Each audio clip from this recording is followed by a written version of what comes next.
Good afternoon. मेरी आवाज़ आ रही है आप लोगों को? मेरी आवाज़ आ रही है आप लोगों को? गुड आफ्टरनून, सभी को नमस्कार, शुभ दोपहर, जय हिंद, जय भारत, जय श्री राम, राधे राधे, राम राम। और कैसे हो आप लोग? संडे कैसा बीता आप लोगों का? मैंने आज से जो क्लास में शुरू करने जा रहा हूँ, आपके सामने स्क्रीन पर है। भारत म्यांमार सीमावर्ती क्षेत्र में सुरक्षा चुनौतियाँ और प्रबंधन, नॉर्थ ईस्ट। और नॉर्थ ईस्ट पर मैंने 4 क्लास, 4 वीडियो मैंने आपको उपलब्ध कराया है। क्या वो आपको उपलब्ध हुआ है? क्योंकि कल संडे था, तो हो सकता है कि नहीं हुआ हो, तो आज हो जाएगा। बट मैं बस जानना चाहता हूँ कि आप तक पहुँचा या नहीं पहुँचा। इंस्टीट्यूट की तरफ से 4 वीडियो आपको उपलब्ध कराया गया है। Yes, no? 4 वीडियो आपको उपलब्ध कराया गया है। 4 वीडियो आपको उपलब्ध कराया गया है। वीडियो के लिए बोलिए अभी। उनसे बात कर लीजिए कब तक हो जाएगा। हमको चीट भेज दीजिएगा, मैं बच्चों को अनाउंस कर दूंगा कि कब तक वो उपलब्ध करा देंगे। ठीक है, आज उपलब्ध हो जाएगा संभवतः, मैं आपको कंफर्म कर देता हूँ। उस वीडियो कोर्स में, वीडियो क्लास में मैंने नॉर्थ ईस्ट के बारे में आपका बताया है। नॉर्थ ईस्ट के हर स्टेट का geography, demography, social structure, political system, सब चीज़ों के बारे में थोड़ी थोड़ी मैंने जानकारी प्रदान करने का प्रयास किया है। उस क्लास को कर लेने के बाद, जैसे मणिपुर में अभी संघर्ष चल रहा है कुकी और मेतेई के बीच, तो उस क्लास को करने के बाद आपका कंसेप्ट बिल्कुल क्लियर हो जाएगा। ये संघर्ष का क्या मतलब है, क्या कारण है, क्यों हो रहा है, आदि आदि। ठीक है, तो मैं उम्मीद करता हूँ कि वो क्लास आप लोग कर लेंगे। ठीक है, आपको आज मिल जाएगा क्लास, और वो क्लास आप कर लीजिएगा। और मैं चाहूंगा कि वो क्लास जल्दी से जल्दी आप फिनिश करें, यानी दिन दिन भर मेहनत करें, थोड़ा सा रात को ज़्यादा देर बैठ जाएंगे और उस क्लास को फिनिश कर लेंगे, तब इस क्लास को करने में और मजा आएगा। इस क्लास को मैं पढ़ाऊंगा, मजा अभी भी आएगा, लेकिन एक अंडरस्टैंडिंग बनाने में आपको आसानी होगी। तो अगेन सभी को नमस्कार, सभी को वेलकम इस ऑनलाइन प्लेटफॉर्म पर। और मैं अपना क्लास शुरू करने जा रहा हूँ। हम लोग जीएस पेपर 3 में इंटरनल सिक्योरिटी पढ़ रहे हैं, और इंटरनल सिक्योरिटी का एक टॉपिक है भारत के सीमावर्ती क्षेत्रों में सुरक्षा चुनौतियां एवं प्रबंधन। और इसी क्रम में हम भारत पाकिस्तान सीमावर्ती क्षेत्र सुरक्षा चुनौतियां और प्रबंधन खत्म कर चुके हैं, भारत चीन सीमावर्ती क्षेत्र सुरक्षा चुनौतियां और प्रबंधन पढ़ चुके हैं, भारत नेपाल सीमावर्ती क्षेत्र घूम चुके हैं, भारत भूटान सीमावर्ती क्षेत्र घूम चुके हैं। और इसी क्रम में अगली कड़ी के रूप में आज हम भारत म्यांमार सीमावर्ती क्षेत्र में ले आ रहे हैं। यहाँ पर निश्चित तौर पर सुरक्षा चुनौतियां हैं। जिस तरह से भारत पाकिस्तान सीमा पर ज्यादा चुनौतियां थी, भारत चीन सीमा भी चुनौतियों से परिपूर्ण रहा है। वहां पर कुछ अलग तरह की चुनौतियां हैं, उसके बारे में हम लोगों ने लगभग समझने का प्रयास किया। भारत भूटान और भारत नेपाल सीमा बहुत ज्यादा चैलेंजेस नहीं है, बट भारत म्यांमार सीमा और भारत बांग्लादेश सीमा पर कुछ नए प्रकार की सुरक्षा चुनौतियां उभर कर सामने आई है, तो हम लोग इसको देखने का प्रयास करेंगे। ठीक है, इसलिए आज का टॉपिक हमारा यही है, सीमा सुरक्षा चुनौतियां और प्रबंधन। और इस सीमा सुरक्षा चुनौतियां और प्रबंधन को बताते समय मैं फिर से आपको, क्योंकि म्यांमार सीमा पे है, तो मैं एक बार आपको मैप के माध्यम से नॉर्थ ईस्ट का मैप आपके सामने लेकर आ रहा हूँ। नॉर्थ ईस्ट नहीं, नॉर्थ ईस्ट एशिया का मैप आपके सामने लेकर आ रहा हूँ। और इस नॉर्थ ईस्ट एशिया में अगर आपको दिख रहा होगा, this is India, this is China, right. India का ये जो बीच में येलो वाला भाग है, ये है आपका बांग्लादेश, बी बांग्लादेश। ये है आपका नेपाल, लिखा हुआ है नेपाल। ये है आपका भूटान, BH भूटान है। और ये चिकन नेक है जो मैंने आपको दिखाया था, ये पश्चिम बंगाल का एरिया है। पश्चिम बंगाल से इसमें घुस करके आप असम में घुस जाते हैं, यहीं पर आपकी एंट्री असम में होती है बच्चा। ठीक है, ये असम में आपकी एंट्री यहाँ पर होती है। यहाँ पे पश्चिम बंगाल है, और ये जो है इसके ऊपर वाला, ये जो छोटा सा, ये सिक्किम है, अगर आपको मैप ध्यान में होगा तो। और ये नॉर्थ ईस्ट में जब आप एंट्री करते हो, तो नॉर्थ ईस्ट में ये आपका मेघालय हो जाता है, ये आपका अरुणाचल प्रदेश हो जाता है, ध्यान में है, ये आपका असम हो जाता है, ये आपका त्रिपुरा हो जाता है, ये आपका मिजोरम हो जाता है, ये आपका मणिपुर हो जाता है, ये आपका नागालैंड हो जाता है, ये असम का एरिया हो जाता है। तो ये आपका असम हो गया। यहाँ के बाद असम, अरुणाचल प्रदेश, नागालैंड, मणिपुर, मिजोरम, त्रिपुरा, ऐसा पूरा का पूरा इलाका जो असम का है, ये बांग्लादेश है। और यहीं पर यह एक कंट्री आपको दिखाई दे रही है, ये है म्यांमार। म्यांमार, इसको बर्मा के नाम से पहले जाना जाता था, बाद में यहाँ की सैनिक सरकार ने इसका नामकरण कर दिया म्यांमार। म्यांमार के मैप को आप देख रहे होंगे, म्यांमार एकदम नीचे तक चला, ये है म्यांमार का नक्शा, आपको दिख रहा होगा, ये है म्यांमार। और यहाँ पर म्यांमार बांग्लादेश से सट जाता है, यानी बांग्लादेश का आदमी पैदल चलकर म्यांमार आ सकता है, और म्यांमार का आदमी पैदल चलकर बांग्लादेश आ सकता है। म्यांमार में ये है एक हमारा स्टेट मिजोरम की सीमा लगती है, ये है हमारा स्टेट मणिपुर की सीमा लगती है, ये नागालैंड की सीमा लगती है, और म्यांमार से अरुणाचल प्रदेश की सीमा भी लगती है। और यहाँ से एक लंबा सीमा साझा करती है म्यांमार चाइना के साथ, ये चाइना है। इसके बाद म्यांमार की सीमा लाओस से लगती है, म्यांमार की सीमा यहाँ थाईलैंड से लगती है। मैं पहले भी मैंने दिखाया था, ये जो इलाका है ये कंबोडिया का इलाका है, दिस वन कंबोडिया। ये पतला सा जो इलाका है यहाँ तक आता है, ये वियतनाम का इलाका है, ये हांगकांग है आपका, ध्यान में होगा आपका। और ये नीचे में जो थाईलैंड जा रहा है, नीचे तक जा रहा है, यहीं पर नीचे तक थाईलैंड है। इसी में ये बे ऑफ थाईलैंड कहा जाता है, बे ऑफ बैंकॉक कहा जाता है थाईलैंड। और इसी थाईलैंड में पटाया एक खूबसूरत जगह है, भारत के ढेर सारे टूरिस्ट पटाया में जाते हैं। और एक यहाँ पर थाईलैंड से मिलती जुलती सीमा म्यांमार की यहाँ पर आती है, ये है आपका म्यांमार। मोटे तौर पर मैं म्यांमार की सीमा से परिचय करा चुका हूँ, और मोटे तौर पर नॉर्थ ईस्ट से परिचय मैं आपको करा चुका हूँ, जो म्यांमार की सीमा से लगती है। ठीक है, म्यांमार को हम अब एक अलग अंदाज में देखते हैं। आपके सामने मैप पर है, जो केवल और केवल म्यांमार को परिलक्षित करता है, जो आपका मैप है। म्यांमार में सब कई राज्य हैं, ये म्यांमार आपको दिख रहा होगा, ये म्यांमार के कई राज्य हैं। आपके भारत से सटा हुआ जो राज्य है चीन है, ये नीचे में राखाइन प्रांत है, राखाइन प्रांत को अराकान प्रांत भी कहा जाता है, अराकान है। इसके बाद सैंगयांग है, चीन प्रांत है, स्थान प्रांत है, स्थान चीन की सीमा दिख रहे हो, चाइना से लग रही है, ये पूरा का पूरा। ठीक है, ये चीन है, चाइना नहीं है, ध्यान देना, ये चीन अलग है और चाइना अलग है, ये चीन प्रांत है म्यांमार का। ठीक है, जो हमारे मणिपुर और मिजोरम से सटा हुआ है, चीन प्रांत है म्यांमार का, सैंगयांग प्रांत है म्यांमार का, स्थान प्रांत है म्यांमार का, ये सब म्यांमार के राज्य हैं। यंगून, ये है तुम्हारा, this one is Yangon. Yangon को ही पहले रंगून कहा जाता था, म्यांमार की कैपिटल है ये रंगून, और म्यांमार में पहले इसको रंगून कहा जाता था। और भारत के ढेर सारे लोग अंग्रेजी शासनकाल में, यहाँ भी 1948 तक अंग्रेजों का शासन था, म्यांमार अंग्रेजों के अधीन रहा। और अंग्रेजी शासनकाल में ढेर सारे भारत के लोग यहाँ पर मजदूर के रूप में काम करने के लिए गए। बहुत सारे भारतीय यहाँ पर रहते हैं, बहुत सारे भारतीय यहाँ पर मजदूर के रूप में काम करते रहे हैं। इतनी ज्यादा संख्या इनकी होती थी कि इन पर हमारे भारत में पुरानी फिल्में अगर आप कभी देखे होंगे तो बनाई गई थी। उसमें गाना था, मोरे पिया गए रंगून, किया है वहां से टेलीफोन कि तेरी याद सताती है। शायद आपने इस गाना को सुना होगा। ये गाना ये परिलक्षित करता है कि ढेर सारे लोगों के पिया, महिलाओं के पिया, पति, हस्बैंड कमाने के लिए रंगून जाते थे और वहां से कमा करके अपने घर में पैसा भेजते थे। ये है म्यांमार, भारत के पूर्व में अवस्थित एक देश। अब म्यांमार के बारे में थोड़ी सी जानकारी हम लोग और एकत्रित कर लें। म्यांमार जो आपके सामने है, इसमें ये कई जनजातीय समूहों से भरा हुआ है। अगर हम कहें तो यहाँ पर ट्राइबल कम्युनिटी के लोग सबसे ज्यादा संख्या में। मैं 2 मैप आपके सामने ला दिया, ये आपका पहला वाला मैप है। जिस तरीके से नॉर्थ ईस्ट पहाड़ है और पहाड़ में ढेर सारी जनजातियां रहती है, नागा, कुकी, मिजो, नॉर्थ ईस्ट पूरा का पूरा, खास करके नॉर्थ ईस्ट का ईस्टर्न पार्ट जो है वो जनजातियों का बेल्ट है। उसी तरीके से म्यांमार में ढेर सारी जनजातियां रहती है, ढेर सारे एथनिक ग्रुप रहते हैं। ट्राइबल हम यहाँ शब्द देते हैं तो थोड़ा सा उसका भाव बदल जाता है। जनजाति समूह, एक विशेष सांस्कृतिक समूह, पिछड़ा समूह, और ये अपने अपने कबीले के हेड हुआ करते थे और ये धीरे धीरे अपना अपना राज्य स्थापित कर दिए। इसलिए अगर हम इसके भूगोल को देखें तो ये जंगल और पहाड़ों से भरा है, बीच में कुछ मैदानी इलाका है, बीच में कुछ घाटी है। म्यांमार का ये जो इलाका है बच्चा, म्यांमार का पश्चिमी इलाका जो हमारे राज्य से सटा हुआ है, ये अराकान पर्वत श्रृंखला आपने सुना होगा, ये अराकान पर्वत श्रृंखला से जुड़ा हुआ है। अराकान पर्वत का एक भाग हमारा नागालैंड में पड़ता है, अरुणाचल प्रदेश में पड़ता है। उसी पर्वत श्रृंखला का पार्ट नागालैंड में नागा जनजातियां रहती है, अरुणाचल प्रदेश में भी उस पार्ट में नागा जनजातियों का वास है, रहते हैं लोग। मणिपुर में नागा कुकी दोनों रहते हैं। ये सब पहाड़ी इलाका है। मिजोरम में मिजो जनजाति रहती है। अराकान पर्वत जो है वो आधा से अधिक पर्वत म्यांमार में है और आधा से अधिक कम पर्वत का जो भाग है वो इंडिया में है। और यह जो इलाका है इसमें ढेर सारे जनजातीय समूह या इतनी ग्रुप इंडिया के भी इलाके में चले जाओगे निवास करते हैं। इसके अलावा भी म्यांमार में ये सारे अन्य क्षेत्रों में भी यहाँ पर भी कई छोटे छोटे जनजातीय या एथनिक ग्रुप जनजातियां जो रहती है। अंग्रेजों के पहले ये सब अलग अलग शासक थे, यानी ढेर सारे जनजातीय समूहों में बटा हुआ था और ये सब समूह जो थे वो सशस्त्र दस्ते के पूरा एक राज्य स्थापित किए। इसके बाद फिर कई इसी में बड़े राजा कुछ बन गए, कुछ लोगों को हरा करके, और फिर कालांतर में ये अंग्रेजी शासन के अधीन आया। और फिर जब अंग्रेजी शासन के अधीन आया 1947 में जब देश आजाद हुआ तो अंग्रेजों ने म्यांमार को अलग देश के रूप में आजादी देने का निर्णय लिया और 1948 में इन 1948 म्यांमार आजाद हो गया। इन 1948 म्यांमार को आजादी मिली बच्चा।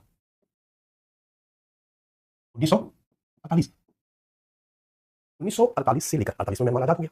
48 से लेकर के 61-62 तक म्यांमार में चुनी हुई सरकार डेमोक्रेटिक गवर्नमेंट रही, लेकिन फिर 62 में तख्ता पलट हुआ। यहाँ के सैनिकों ने, जो सेना थी, उसने तख्ता पलट कर दिया और सत्ता पर कब्जा कर लिया। जब तक चुनी हुई सरकार थी तब तक भी म्यांमार के सामने ढेर सारी चुनौती थी, क्योंकि पूरे म्यांमार के अधीन यहाँ जो अलग अलग एथनिक ग्रुप है ये अपना सशस्त्र दस्ता बनाकर इनके साथ लड़ रहे थे और अपनी आजादी की बात कर रहे थे। कंटेक्स्ट में भी हम लोगों ने देखा, हरी सिंह ने कहा कि हम आजाद रहेंगे, भारत में शामिल नहीं होंगे।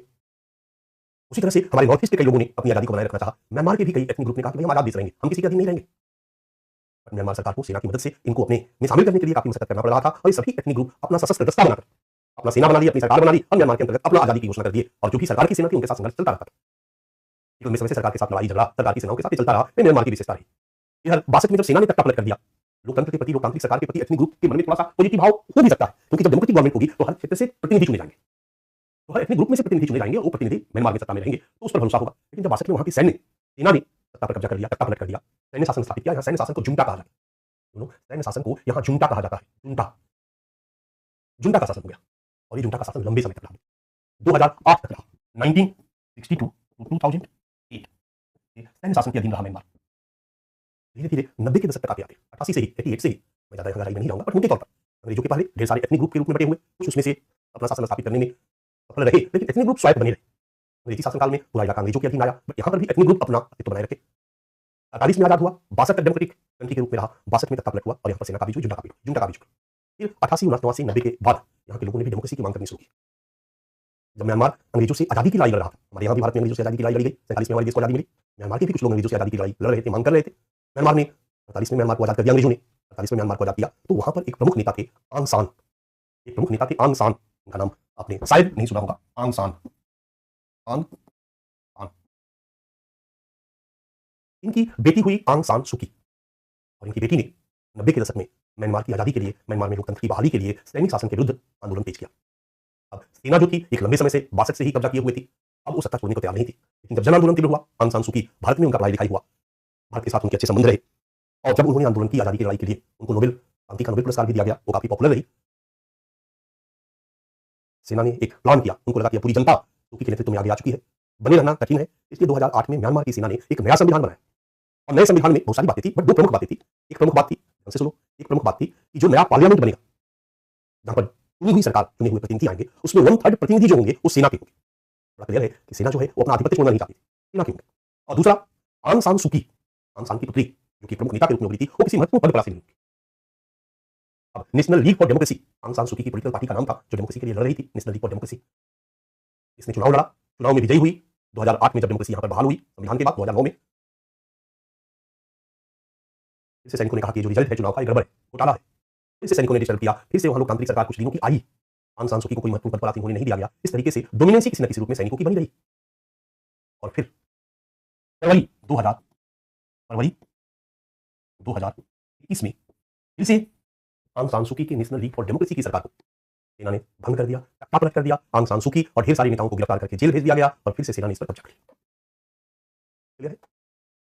और जब से सेना ने इस पर कब्जा किया, ये 2021 की बात है बच्चा, जनवरी-फरवरी 2021 की, तब से लेकर आज तक वहां गृह युद्ध की स्थिति है। ध्यान रखिएगा, वहां गृह युद्ध की स्थिति है। बट इस बार कहानी बदल गई। जुंटा ने सोचा था, जुंटा बोलूंगा तो सैन्य शासन, जुंटा ने सोचा था कि पब्लिक विरोध करेगी, आंदोलन करेगी, बट इस बार वहां की जनता ने लोकतंत्र के लिए विरोध नहीं किया। इस बार वहां की जनता ने लोकतंत्र के लिए विरोध न करके भूमिगत सरकार अपनी बना ली, पैरेलल अपनी सेना खड़ी कर दी, सशस्त्र दस्ता तैयार कर दिया और जुंटा के सैनिकों से युद्ध लड़ना शुरू कर दिया। यानी अब सशस्त्र युद्ध शुरू हो गया एक लोकतंत्र समर्थक लोगों की। इन्होंने अपना अलग से लोकतांत्रिक सरकार बनाकर सेना बना ली और जुंटा से यानी सैन्य शासन से शासकों से युद्ध करना शुरू कर दिया। अब इनके साथ सपूत में कौन खड़ा रहेगा भाई? तो ध्यान देना बच्चा, जब तक वहां पर सैन्य शासन था, जुंटा का शासन था, ये जुंटा और ये जितने भी छोटे छोटे एथनिक ग्रुप है, खास करके अराकान पर्वत पर ढेर सारे एथनिक ग्रुप थे, नागा वागा सब इधर भी रहते हैं। चीन एक ग्रुप है, रखाइन जो प्रांत है ये ग्रुप का चीन, ये सब के सब यहाँ साल में कई ग्रुप रहते हैं। सब लोग अपने हथियारबंद दस्ता के साथ म्यांमार की सेना के साथ लड़ते रहे। म्यांमार की सेना इनको किसी न किसी रूप में दबाने का प्रयास करती रही। म्यांमार की सेना इन क्षेत्रों को, कुछ क्षेत्रों को स्वायत्त क्षेत्र के रूप में घोषित कर दिया था, बट म्यांमार की सेना से नाराज थे। और जैसे ही डेमोक्रेटिक गवर्नमेंट को भंग किया गया 2021 में, और इस बार लोकतंत्र समर्थकों ने या विद्रोहियों ने, अगर सरकार के चश्मे से देखोगे तो विद्रोही कहे जाएंगे, विद्रोहियों ने अपना सरकार बनाकर अपनी सेना बनाकर के जुंटा से लड़ना शुरू किया। ये जो एथनिक ग्रुप थी, इनका जो सशस्त्र दस्ता था, ये भी लोकतंत्र समर्थकों की सेना के साथ मिल गया। अब इनकी ताकत बढ़ गई, एक जुंटा विरोधी लोकतंत्र समर्थक और दूसरा उनके सहयोग देने के लिए ढेर सारे एथनिक ग्रुप अपने सशस्त्र बल के साथ और जुंटा के साथ संघर्ष करना शुरू किए और अलग अलग इलाके पर कब्जा करना शुरू किए। आम के कई इलाके, हाल ही में भी 2024 में एक इलाका कब्जा किया गया, मैं दिखाऊंगा आगे। इस इलाके में अराकान आर्मी ने, अराकान आर्मी यहाँ पर अराकान प्रांत में, अराकान आर्मी ने यहाँ पर बहुत महत्वपूर्ण शहर पर कब्जा कर लिया। अब समझ सकते हो कि यहाँ पर कब्जा करने का दौर शुरू। इन विद्रोहियों को दबाने के लिए जुंटा के सैनिक लगातार हमले कर रहे हैं, हवाई हमले कर रहे हैं। जिस तरह से कहानी आपकी गाजापट्टी में चल रही है, जिस तरह की कहानी यूक्रेन में चल रही है, बता यहाँ भी गृह युद्ध की स्थिति है। गाजापट्टी में इजराइल वर्सेस फिलिस्तीन या गाजा के बीच लड़ाई चल रही है। यूक्रेन पर रूस हमला कर रहा है, यहाँ गृह युद्ध है। और यहाँ पर विद्रोही गुट प्लस ढेर सारे जो सशस्त्र जातीय समूह है, संगठन है, उनके बीच और जुंटा के बीच लड़ाई चल रही है और स्थिति बहुत बदतर हो चुकी है। अगर हमसे पूछोगे, सरकार से पूछोगे, तो आज के डेट में हमारे लिए, हमारे सीमावर्ती क्षेत्र की सबसे बड़ी सुरक्षा चुनौती यही है। म्यांमार में 2021 के बाद से होने वाला गृह युद्ध, और ये गृह युद्ध, ये सब ढेर सारे एथनिक ग्रुप थे, ये जो फुट रहा है, ये सब के सब एथनिक ग्रुप है बच्चा, अलग अलग, और अलग अलग अपना अपना क्यों से लड़ते रहे अपने अस्तित्व के लिए। ढेर सारे एथनिक ग्रुप, क्योंकि हमारे म्यांमार सीमा पर जो भारत का नागालैंड और म्यांमार का साइड का इलाका है, दोनों पहाड़ है, पूरा का पूरा पहाड़ी इलाका, और दोनों ही जगहों पर एथनिक ग्रुप निवास करते हैं। जो 4 क्लास आप पढ़ोगे तो मैं पूरा नागालैंड आपको घुमा दिया हूं, पूरा मणिपुर घुमा दिया हूं, क्योंकि कई तरह के प्रश्न इस क्षेत्र से बनते हैं। यहाँ की भी एक अंडरस्टैंडिंग अच्छी होनी जरूरी है। ये सारे के सारे आर्म्ड कॉन्फ्लिक्ट जोन है। 1995 से प्रेजेंट तक आर्म्ड कॉन्फ्लिक्ट जोन्स, 96 से प्रेजेंट 95 से, ये बड़ा वाला जो है मेजर कॉन्फ्लिक्ट जोन है, छोटा वाला जो है वो माइनर कॉन्फ्लिक्ट जोन है। ये है बच्चा म्यांमार की कहानी। अब म्यांमार में भारत के साथ संबंध कैसे रहे? तो हमेशा विदेश नीति यही कहती है कि अपने पड़ोसी देशों के साथ संबंधों को अच्छा रखना चाहिए। हालांकि इंडिया हमेशा लोकतंत्र का समर्थक रहा है, और आंग सान सूकी जब वहां म्यांमार में सैन्य शासन के विरोध में लोकतंत्र की स्थापना के लिए लड़ रही थी, उसके पहले 62 से ही वहां सैन्य शासन था। वहां के लोकतांत्रिक सरकार से भी भारत के अच्छे संबंध थे। जब वहां पर सैन्य शासन आया तो भारत ने उसमें बहुत ज्यादा इंटरफेयर करने के बजाय वहां पर अच्छे संबंध को बनाए रखने का प्रयास किया। कारण अगर भारत म्यांमार के साथ संबंधों को खराब करता तो चाइना और म्यांमार में अपना वर्चस्व जमा लेता, और म्यांमार में चाइना अपना वर्चस्व जमा लेगा बच्चा, तो निश्चित तौर पर हमारे लिए खतरा उत्पन्न होगी। इसलिए भारत का विदेश नीति यही रहा कि म्यांमार के साथ अपने संबंधों को संतुलित बनाए रखा जाए, चाहे वहां लोकतांत्रिक सरकार हो, चाहे वहां जुंटा की सरकार। और एक लंबे समय तक चूंकि जुंटा की सरकार रही, भारत के संबंध अच्छे बने। भारत ने इस बात के लिए कोई बहुत बड़ा विरोध खड़ा नहीं किया कि भाई वहां लोकतंत्र बहाली हो, लोकतंत्र क्यों नहीं आ रहा है, डैश। इसलिए जब 2008 में आंग सान सूकी की सरकार आई तो भारत सरकार ने अपने को तटस्थ बनाए रखने का प्रयास किया, क्योंकि भारत सरकार की अपेक्षा थी कि आंग सान सूकी का, चूंकि भारत के साथ एक अलग तरह का संबंध रहा है, यहीं पर उनकी शिक्षा दीक्षा हुई, पारिवारिक संबंध है भारत के साथ, इसलिए जब वो सत्ता में आई और लोकतंत्र बहाल हुआ तो उनका संबंध हमारे साथ अच्छा होगा। क्योंकि सैन्य शासन था तो हमारे साथ संबंध तटस्थ था, लेकिन सैन्य शासन में चीन के साथ भी संबंध अच्छे थे उनके। आंग सान सूकी जब सत्ता में आई तो पहला विदेश यात्रा उन्होंने चाइना की थी। झटका लगा, हमारे रक्षा विशेषज्ञों ने इस पर काफी आर्टिकल लिखे, और उनके रीजनिंग में भी, क्योंकि जुंटा यानी सैनिक शासन, सेना और लोकतांत्रिक दोनों मिलकर सरकार चला रहे थे, क्योंकि संविधान 2008 में इस तरह की व्यवस्था कर दी गई थी कि सेना का पकड़ जो है वो सरकार पर से कमजोर नहीं होगा, दोनों की मर्जी चलती थी। इस पीरियड में चाइना ने भी अपना एक एग्रेसिव अप्रोच रखा हमारे पड़ोस में अपने वर्चस्व को जमाने के लिए। जिस तरह से पाकिस्तान में चाइना कर रहा, भूटान में, नेपाल में, आपको मैंने अच्छा से पिक्चर दिखा दिया। म्यांमार में भी चाइना ने प्रवेश करने का अपना अप्रोच रखा, अपना पकड़ बनाने का अप्रोच रखा। अब म्यांमार में चाइना के दो इंटरेस्ट है, एक इंटरेस्ट अपना बाजार के रूप में इसको इस्तेमाल करना, बट समस्याएं भी है, क्योंकि समस्या जो चीन की सीमा से लगे हुए जो संघर्ष समूह एथनिक ग्रुप है, इनके साथ कहीं ना कहीं क्लैश की सिचुएशन बन जाती है चाइना। वहां पर भी कई मुद्दे को लेकर के चीन के साथ लगी है, लेकिन चीन के साथ इनकी नजदीकियां लगातार बढ़ती चली गई, और ये हमारे लिए एक सुरक्षा चुनौती है जिस पर हम आगे डिस्कशन करेंगे। बट हल्का सा मैंने म्यांमार की चर्चा आपके सामने कर दी। ये है बच्चा म्यांमार, और आज के डेट में इसकी स्थिति, म्यांमार की भौगोलिक स्थिति, म्यांमार की सामाजिक स्थिति, पूरा का पूरा बौद्ध इलाका है, बौद्ध धर्म के मानने वाले यहाँ पर लोग हैं। लगभग 90% पॉपुलेशन बौद्ध धर्मावलंबी है, 90% पॉपुलेशन बौद्ध धर्मावलंबी है। ये जो राखाइन प्रांत है ना बच्चा, यहाँ पर कुछ इस्लाम धर्म के मानने वाले लोग रहते हैं। रोहिंग्या मुस्लिम, नाम आपने सुना होगा, रोहिंग्या मुस्लिम यहीं पर रहते हैं, जो बांग्लादेश से सटा हुआ है, कहा जाता है कि बांग्लादेश के ही रहने वाले हैं, जो वहाँ पर शिफ्ट कर गए थे, अपहर गए थे। सभी बौद्ध धर्म के मानने वाले लोग हैं। तो इनकी धार्मिक स्थिति, इनकी सामाजिक स्थिति, तो ढेर सारे एथनिक ग्रुप के रूप में, इनकी राजनीतिक कहानी, सब कुछ मैंने आपको बता दी। ये है बच्चा म्यांमार।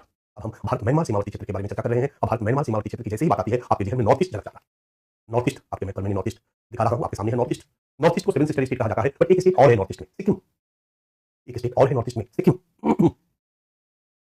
नॉर्थ ईस्ट भारत से बिल्कुल उत्तर पूर्वी क्षेत्र में नाम से ही लग रहा है स्थित है। यहाँ पर 7 राज्य हैं। मेघालय 1 नंबर अगर हम कहें तो असम, 2 नंबर में हम कहें तो नागालैंड, 3 नंबर में हम कहें तो मणिपुर, 4 नंबर में हम कहें तो त्रिपुरा, 5 नंबर में हम कहें तो मेघालय, 6 नंबर में हम कहें तो मिजोरम और 7 नंबर में हम कहें तो अरुणाचल प्रदेश। और एक 8वां राज्य यहाँ बगल में है बच्चा, सिक्किम। लगातार 7 सिस्टर स्टेट है, लेकिन एक 8वां राज्य भी है सिक्किम का। और सिक्किम के नीचे जो आपको दिख रहा है ये चिकन नेक, याद आ रहा है चिकन नेक। और ये पश्चिम बंगाल, पश्चिम बंगाल ये चिकन नेक के माध्यम से यहाँ सिक्किम से टच करता है। इसका बाउंड्री पश्चिम बंगाल की बाउंड्री यहाँ भूटान से टच करती है और पश्चिम बंगाल की बाउंड्री यहाँ पर असम से टच करती है। ये बांग्लादेश है, ये नॉर्थ ईस्ट। 2 से 3 मिनट में एक मोटे तौर पे नॉर्थ ईस्ट की कहानी बता दो। नॉर्थ ईस्ट पूरा का पूरा पहाड़ी इलाका है। अगर नॉर्थ ईस्ट को आज पर्यटन के रूप में विकसित कर दिया जाए, पर्यटक स्थल के रूप में, तो विश्व के महत्वपूर्ण पर्यटक स्थलों में इसका नाम होगा। नेचर ने इसको इतना खूबसूरत बनाया। इसमें जो प्रमुख पहाड़ी इलाका है अरुणाचल प्रदेश, पूरा का पूरा पहाड़ी इलाका है, आपके सामने दिख रहा है। अरुणाचल प्रदेश से ऐसे नीचे की तरफ चले जाओगे, ये यहाँ पर नागालैंड पूरा का पूरा पहाड़ी इलाका है। यहाँ तक पूरा आराकान पर्वत यहाँ तक फैला हुआ है। थोड़ा सा ये है, ये ब्रह्मपुत्र नदी आती है बच्चा। ये जो घाटी है ब्रह्मपुत्र नदी का बहुत चौड़ा तक, तो ये सब घाटी का इलाका आप कर सकते हो। ब्रह्मपुत्र नदी यहाँ आकर के धुबरी में पश्चिम बांग्लादेश में घुस जाती है, तो ब्रह्मपुत्र ने घाटी को बनाया है। अदरवाइज पहाड़, यहाँ पर भी पहाड़ है, इधर भी पहाड़ है, ये पूरा का पूरा पहाड़ है। मणिपुर का ये पूरा उत्तरी मणिपुर का इलाका वही अराकान पहाड़ का क्षेत्र है। ये मणिपुर का घाटी का इलाका है, जहाँ में 23 रहते हैं, घाटी वाला इलाका है। इसके बाद मिजोरम पूरा पहाड़ और जंगल है, मिजोरम पूरा पहाड़ और जंगल है बच्चा। त्रिपुरा भी पहाड़ है, मिजोरम से सटा हुआ त्रिपुरा पूरा पहाड़ी इलाका है। थोड़ा सा यहाँ पर मैदान भी है, बट पहाड़ी इलाका है। असम में पहाड़, मैदान, जंगल सब है। मेघालय पूरा पहाड़ है, मेघालय पूरा पहाड़ है। चेरापूंजी यही है ना सबसे ज्यादा बचा। ये है मेघालय का भूगोल संक्षेप में। जो 4 क्लास आप पढ़ेंगे मैं उसको विस्तृत तरीके से आपको समझा दूं। और यहाँ पर मैक्सिमम ट्राइबल कम्युनिटी के लोग रहते हैं। आसाम को छोड़ दीजिएगा, आसाम में हिंदू की डोमिनेंस आज के डेट में है। त्रिपुरा में हिंदू बहुल राज्य है। अदरवाइज मिजोरम में पूरा का पूरा ट्राइबल कम्युनिटी, सब 80-90% जनजाति रहती है। मिजोरम में, मेघालय में, नागालैंड में, मणिपुर में भी 50% से अधिक आपके ट्राइबल कम्युनिटी के लोग हैं। 50% मेतेई समुदाय के लोग हैं जिनको जनजाति का दर्जा नहीं दिया गया। अरुणाचल प्रदेश में भी जनजातियां हैं, असम में भी कुछ क्षेत्रों में जनजातियां हैं। बोडो नाम सुना होगा, बोडो प्रॉब्लम्स असम की जनजाति है। ये सब 4 क्लास में बहुत सारी चीजें आपको क्लियर हो जाएगी बच्चा। ये है आपका नॉर्थ ईस्ट। और ये जनजातियां उसी तरह की है, खास करके म्यांमार से लगी हुई जनजातियां हैं। इसका कंसेप्शन है कि यहाँ नागा रहती है, सपोज यहाँ पर भी तो नागा जनजाति के ढेर सारे लोग इधर भी रहते हैं। इस अराकान पर्वत में जब विभाजन हुआ, सीमा रेखा बनाई गई, तो दोनों कम्युनिटी के लोगों का गांव अगल बगल हो गया। यानी नागालैंड के लोगों की रिश्तेदारी इधर है, म्यांमार में ससुराल है, म्यांमार में मामा गांव है, इंडिया में मामा गांव है, मणिपुर में कुकियों का, इसी तरीके से मिजोरम में मिजो लोगों का, मिजो लोग और चीन मैंने कहा CHIN, इन राज्य में दिखाया था आपको, नहीं चीन जो मिजोरम से लगा हुआ है। मिजो जनजाति जो मिजोरम की जनजाति है, और चीन जो नागालैंड की चीन प्रांत की जनजाति है। दोनों आपस में भाई मानते हैं और उनका मानना है कि हम लोगों के जो पूर्वज हैं वो एक ही थे। भारत और नागालैंड के बीच जो बाउंड्री है बच्चा, ये जो बाउंड्री है भारत और नागालैंड के बीच, ये बाउंड्री जो सीमा रेखा है, एक गांव से गुजरती है। नागा समुदाय का एक गांव है और उस गांव के बीचों बीच ये सीमा रेखा गुजरती है। बीचों बीच गांव के मुखिया का घर है। मुखिया के घर का आंगन जो है, आंगन में किचन जो है वो इंडिया में है, और मुखिया के घर का बाथरूम जो है, वॉशरूम वो म्यांमार में है। कहावत है इंडिया में खाता है और म्यांमार में टॉयलेट है। यहाँ का ऐसा भौगोलिक बनावट है। हमारी सीमा जो है वो पहाड़ों पे ऐसे ही मान ली गई है, कोई बातबंदी नहीं है। एक लंबे समय तक कोई बातबंदी नहीं रही, और इधर से उधर आना जाना उनका एक स्वाभाविक काम रहा हो चुकी रिश्तेदारी है। मान लिया गया हम इंडिया में है, वो म्यांमार में है। और ये म्यांमार के भी इधर के जो लोग हैं ये एथनिक ग्रुप के रूप में है, और ये अपना सशस्त्र दस्ता बना करके अपने लिए लड़ाई लड़ रहे हैं। किससे? म्यांमार की सेना से। सारे के सारे भरे पड़े हैं, तो इनका संघर्ष म्यांमार की सेना से असर तो इधर पड़ेगा ना बच्चा इंडिया पर, क्योंकि म्यांमार के साथ हमारे संबंध अच्छे रहे हैं। और म्यांमार सीमा पर नागालैंड में, मणिपुर में, मिजोरम में जो रहने वाली जनजातियां हैं, ट्राइबल कम्युनिटी के लोग हैं, उनकी रिश्तेदारी नातेदारी म्यांमार में है। इसलिए हमने एक व्यवस्था दी कि भारत के लोग म्यांमार में और म्यांमार के लोग भारत में, खास करके म्यांमार सीमा पर 4 राज्यों में, अरुणाचल प्रदेश में, नागालैंड में, मणिपुर में और मिजोरम में, बिना किसी वीजा के जा सकते। बाद में उसकी सीमा हमने निर्धारित कर दी 16 किलोमीटर। 16 किलोमीटर तक बिना वीजा के एक दूसरे राज्य में जा सकते हैं, एंट्री कर सकते हैं। इसके लिए कोई वीजा की जरूरत नहीं है। हमने ढेर सारे बाजार वहां लगवाए हैं, दोनों समुदाय के, दोनों देश के लोग जाकर वहां पर बाजार करते हैं, आदि आदि ये सुविधा हमने दे रखी है। ये है हमारे सीमावर्ती क्षेत्र की कहानी। अब नॉर्थ ईस्ट जो मैंने कहा पूरा ट्राइबल कम्युनिटी का इलाका रहा है। अंग्रेजी शासन जब था भारत पर तो इसको असम प्रोविंस के नाम से जाना जाता था। पूरा का पूरा असम प्रोविंस था, AP असम प्रोविंस के अधीन था। AP से कंफ्यूजन हो जाएगा, छोड़ दो, असम प्रोविंस के अधीन था। ये आजाद हुआ, असम प्रोविंस के अंतर्गत हमारी सरकार ने जब शासन के व्यवस्था को बनाने का प्रयास किया तो एक राज्य बना दिया गया असम। आजादी के साथ ही यहाँ असम राज्य का उद्भव हुआ। और 1951 में बच्चा, 1951 में एक आया Nipah, north East Frontier agency. यानी अगर हम इसको ऐसे लिखें, इसको थोड़ा सा हम इस तरह से कर देते हैं, हम करें आजादी के बाद 1947 से ही था असम, 1951 में आया Nipah, north East Frontier agency. मतलब असम का जो पहाड़ी इलाका है, हमारी सरकार ने, अंग्रेजी सरकार ने ऐसी व्यवस्था कर रखी थी कि पहाड़ी इलाकों पर शासन करने के लिए एक अलग व्यवस्था, एक अलग एजेंसी, इसको North East Frontier Agency, specially Arunachal Pradesh का इलाका उसमें शामिल था, नॉर्थ ईस्ट फ्रंटियर एजेंसी। इस तरह से 2 प्रशासनिक इकाई थी, एक असम राज्य और एक नीपा। फिर नागालैंड में नागा लोगों ने विद्रोह किया और भारत से अलग देश की मांग करने लगे। विद्रोह को दबाने के लिए 1963 में, 1963 यहाँ पर एक स्टेट आता है नागालैंड। 2 राज्य हो गया, असम राज्य और नागालैंड इस में, और एक north East Frontier agency Nipah, पहाड़ी इलाकों पर प्रशासन के लिए। फिर यहाँ पर अलग राज्य की मांग को लेकर एक आंदोलन शुरू होता है कि जनजातीय क्षेत्र के लिए अलग राज्य दिया जाए। तो 1972 में, 1972 असम को काटकर, असम के जनजातीय क्षेत्रों को काट करके, पहले असम राज्य में हुआ करता, 3 राज्यों का गठन किया गया बच्चा। M फॉर मणिपुर, MANIPUR, दूसरा प्लस त्रिपुरा टी और प्लस मेघालय। 1972 में 3 और राज्य आ गए। अब 72 तक क्या हो गया बच्चा? 72 तक एक राज्य असम, एक राज्य नागालैंड, मणिपुर, त्रिपुरा, मेघालय। 1972 में नॉर्थ ईस्ट में 5 राज्य हो गए और नेपा का नाम बदल दिया गया अरुणाचल प्रदेश, और इसको यूनियन टेरिटरी के रूप में मान्यता दी गई, राइट। और इधर मिजोरम को भी यूनियन टेरिटरी के रूप में मान्यता दी गई। 1972 में हमारा सिनेरियो क्या था नॉर्थ ईस्ट का? 5 राज्य असम, नागालैंड, मणिपुर, मेघालय, त्रिपुरा और 2 यूनियन टेरिटरी, अरुणाचल प्रदेश और नागालैंड, मिजोरम, अरुणाचल प्रदेश और मिजोरम। और फिर 1987 इन 1987 2 राज्य और बन गया मिजोरम प्लस अरुणाचल प्रदेश। अरुणाचल प्रदेश मिजोरम जो यूनियन टेरिटरी था उनको राज्य कहा जाता है। मिजोरम में भी एक लंबा संघर्ष चला, जो क्लास आप करोगे उसमें क्लियर हो जाएगा, मिजोलैंड की मांग को लेकर के। तो फिर मिजोरम को सरकार ने एक अलग राज्य का दर्जा दिया। इस तरीके से 1987 तक 7 सिस्टर स्टेट फॉर्म हो चुका था। 1987 में नॉर्थ ईस्ट में 7 राज्यों का गठन हो चुका था, और यही 7 राज्य है जो नॉर्थ ईस्ट का राज्य कहा जाता है। और यहाँ पर एक सिक्किम 8वां है, इसको भी नॉर्थ ईस्ट में ही गिनती कर दिया जाता है, but main 7 sister state this one. यही है नॉर्थ ईस्ट के उद्भव की कहानी। अब हम नॉर्थ ईस्ट छोड़ते हैं, इसके लिए मैंने आपको 4 क्लास दिया है, वो 4 क्लास नॉर्थ ईस्ट पर आपके ज्ञान को बढ़ाएगा और आपकी समझ को बढ़ाएगा बच्चा, क्योंकि यहाँ पर आप इंटरनल सिक्योरिटी या बहुत सारी चीजों के बारे में जब एक अंडरस्टैंडिंग होगी तो कोरिलेट करने की क्षमता आपकी बढ़ेगी।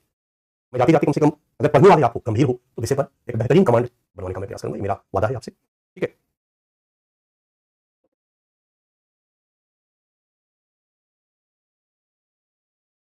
वीडियो को थोड़ा सा अभी मैसेज आया है, एडिट किया जा रहा है, तो आज रात तक आपका एक वीडियो कम से कम अपलोड हो जाएगा। हमारा पहला वीडियो मेरे ख्याल से 3.5 घंटे का है, तो पहले सॉरी बोल देता हूँ, मैं लंबा वीडियो छोटा छोटा 5-5 मिनट का नहीं बनाने आता है। तो मैं उस पर लगभग आपको असम की पूरी कहानी को समझा दिया हूँ, उसको आप देखेंगे। फिर अगला वीडियो में हमारा नागालैंड और मणिपुर है, फिर मिजोरम है थोड़ा सा, फिर तीसरे में आपका मिजोरम मेघालय है, लास्ट में त्रिपुरा और अरुणाचल प्रदेश है। 4 वीडियो क्लास में मैंने नॉर्थ ईस्ट को पूरा का पूरा कवर कर दिया, ठीक है। उसमें याद रखिएगा लेटेस्ट मणिपुर का संघर्ष जो करंट अपडेट नहीं है, तो बस उसको समझने के बाद आपको क्लियर हो जाएगा। जब आप मणिपुर कॉन्फ्लिक्ट को पढ़ेंगे ना, उस क्लास को पढ़ने के बाद तो पूरा पिक्चर आपको क्लियर हो जाएगा, क्योंकि ये सब प्रश्न 10 मिनट की क्लास में संभव नहीं है कि आप पूरी तरह से समग्रता में समझ को प्राप्त करें। जरूरी हो जाता है कि थोड़ा सा बेस मजबूत बने, और मजबूत बेस पर जो इमारत खड़ी होगी वो मजबूत रहेगी। ये है बच्चा नॉर्थ ईस्ट। अब हम आते हैं नॉर्थ ईस्ट में भारत म्यांमार सीमावर्ती क्षेत्र। आपके सामने मैप है और इसी मैप को हम आगे बढ़ाते हैं। ये मैप आपके सामने आ जाता है, ये है भारत म्यांमार सीमावर्ती क्षेत्र। पीछे भी हम बता चुके हैं 1643 किलोमीटर लंबी सीमा है भारत और म्यांमार की। मैप में आपको दिख रहा होगा, इधर का इलाका म्यांमार का इलाका है जो आपके सामने है। भारत म्यांमार सीमावर्ती क्षेत्र 1643 किलोमीटर, और इस भारत म्यांमार सीमावर्ती क्षेत्र में म्यांमार से लगी हुई हमारी 4 राज्यों की सीमा है। अरुणाचल प्रदेश की तिरप और ओंगलांग, ये अरुणाचल प्रदेश के 2 जिले हैं बच्चा, जो कि यहाँ से जिले हैं। तिरप और ओंगलांग ये जिला है, और फिर ये आ जाता है नागालैंड। ये नागालैंड है, ये पूरा का पूरा नागा कम्युनिटी यहाँ रहती है, और इसके ढेर सारे लोग इधर भी रहते हैं। नागा कम्युनिटी के ढेर सारे लोग इधर भी रहते हैं। ये भी तिरप अंगलांग में नागा कम्युनिटी के लोग रहते हैं, और ढेर सारे लोग इनके इधर भी रहते हैं। ये है आपका बच्चा मणिपुर, एक नागालैंड के नीचे।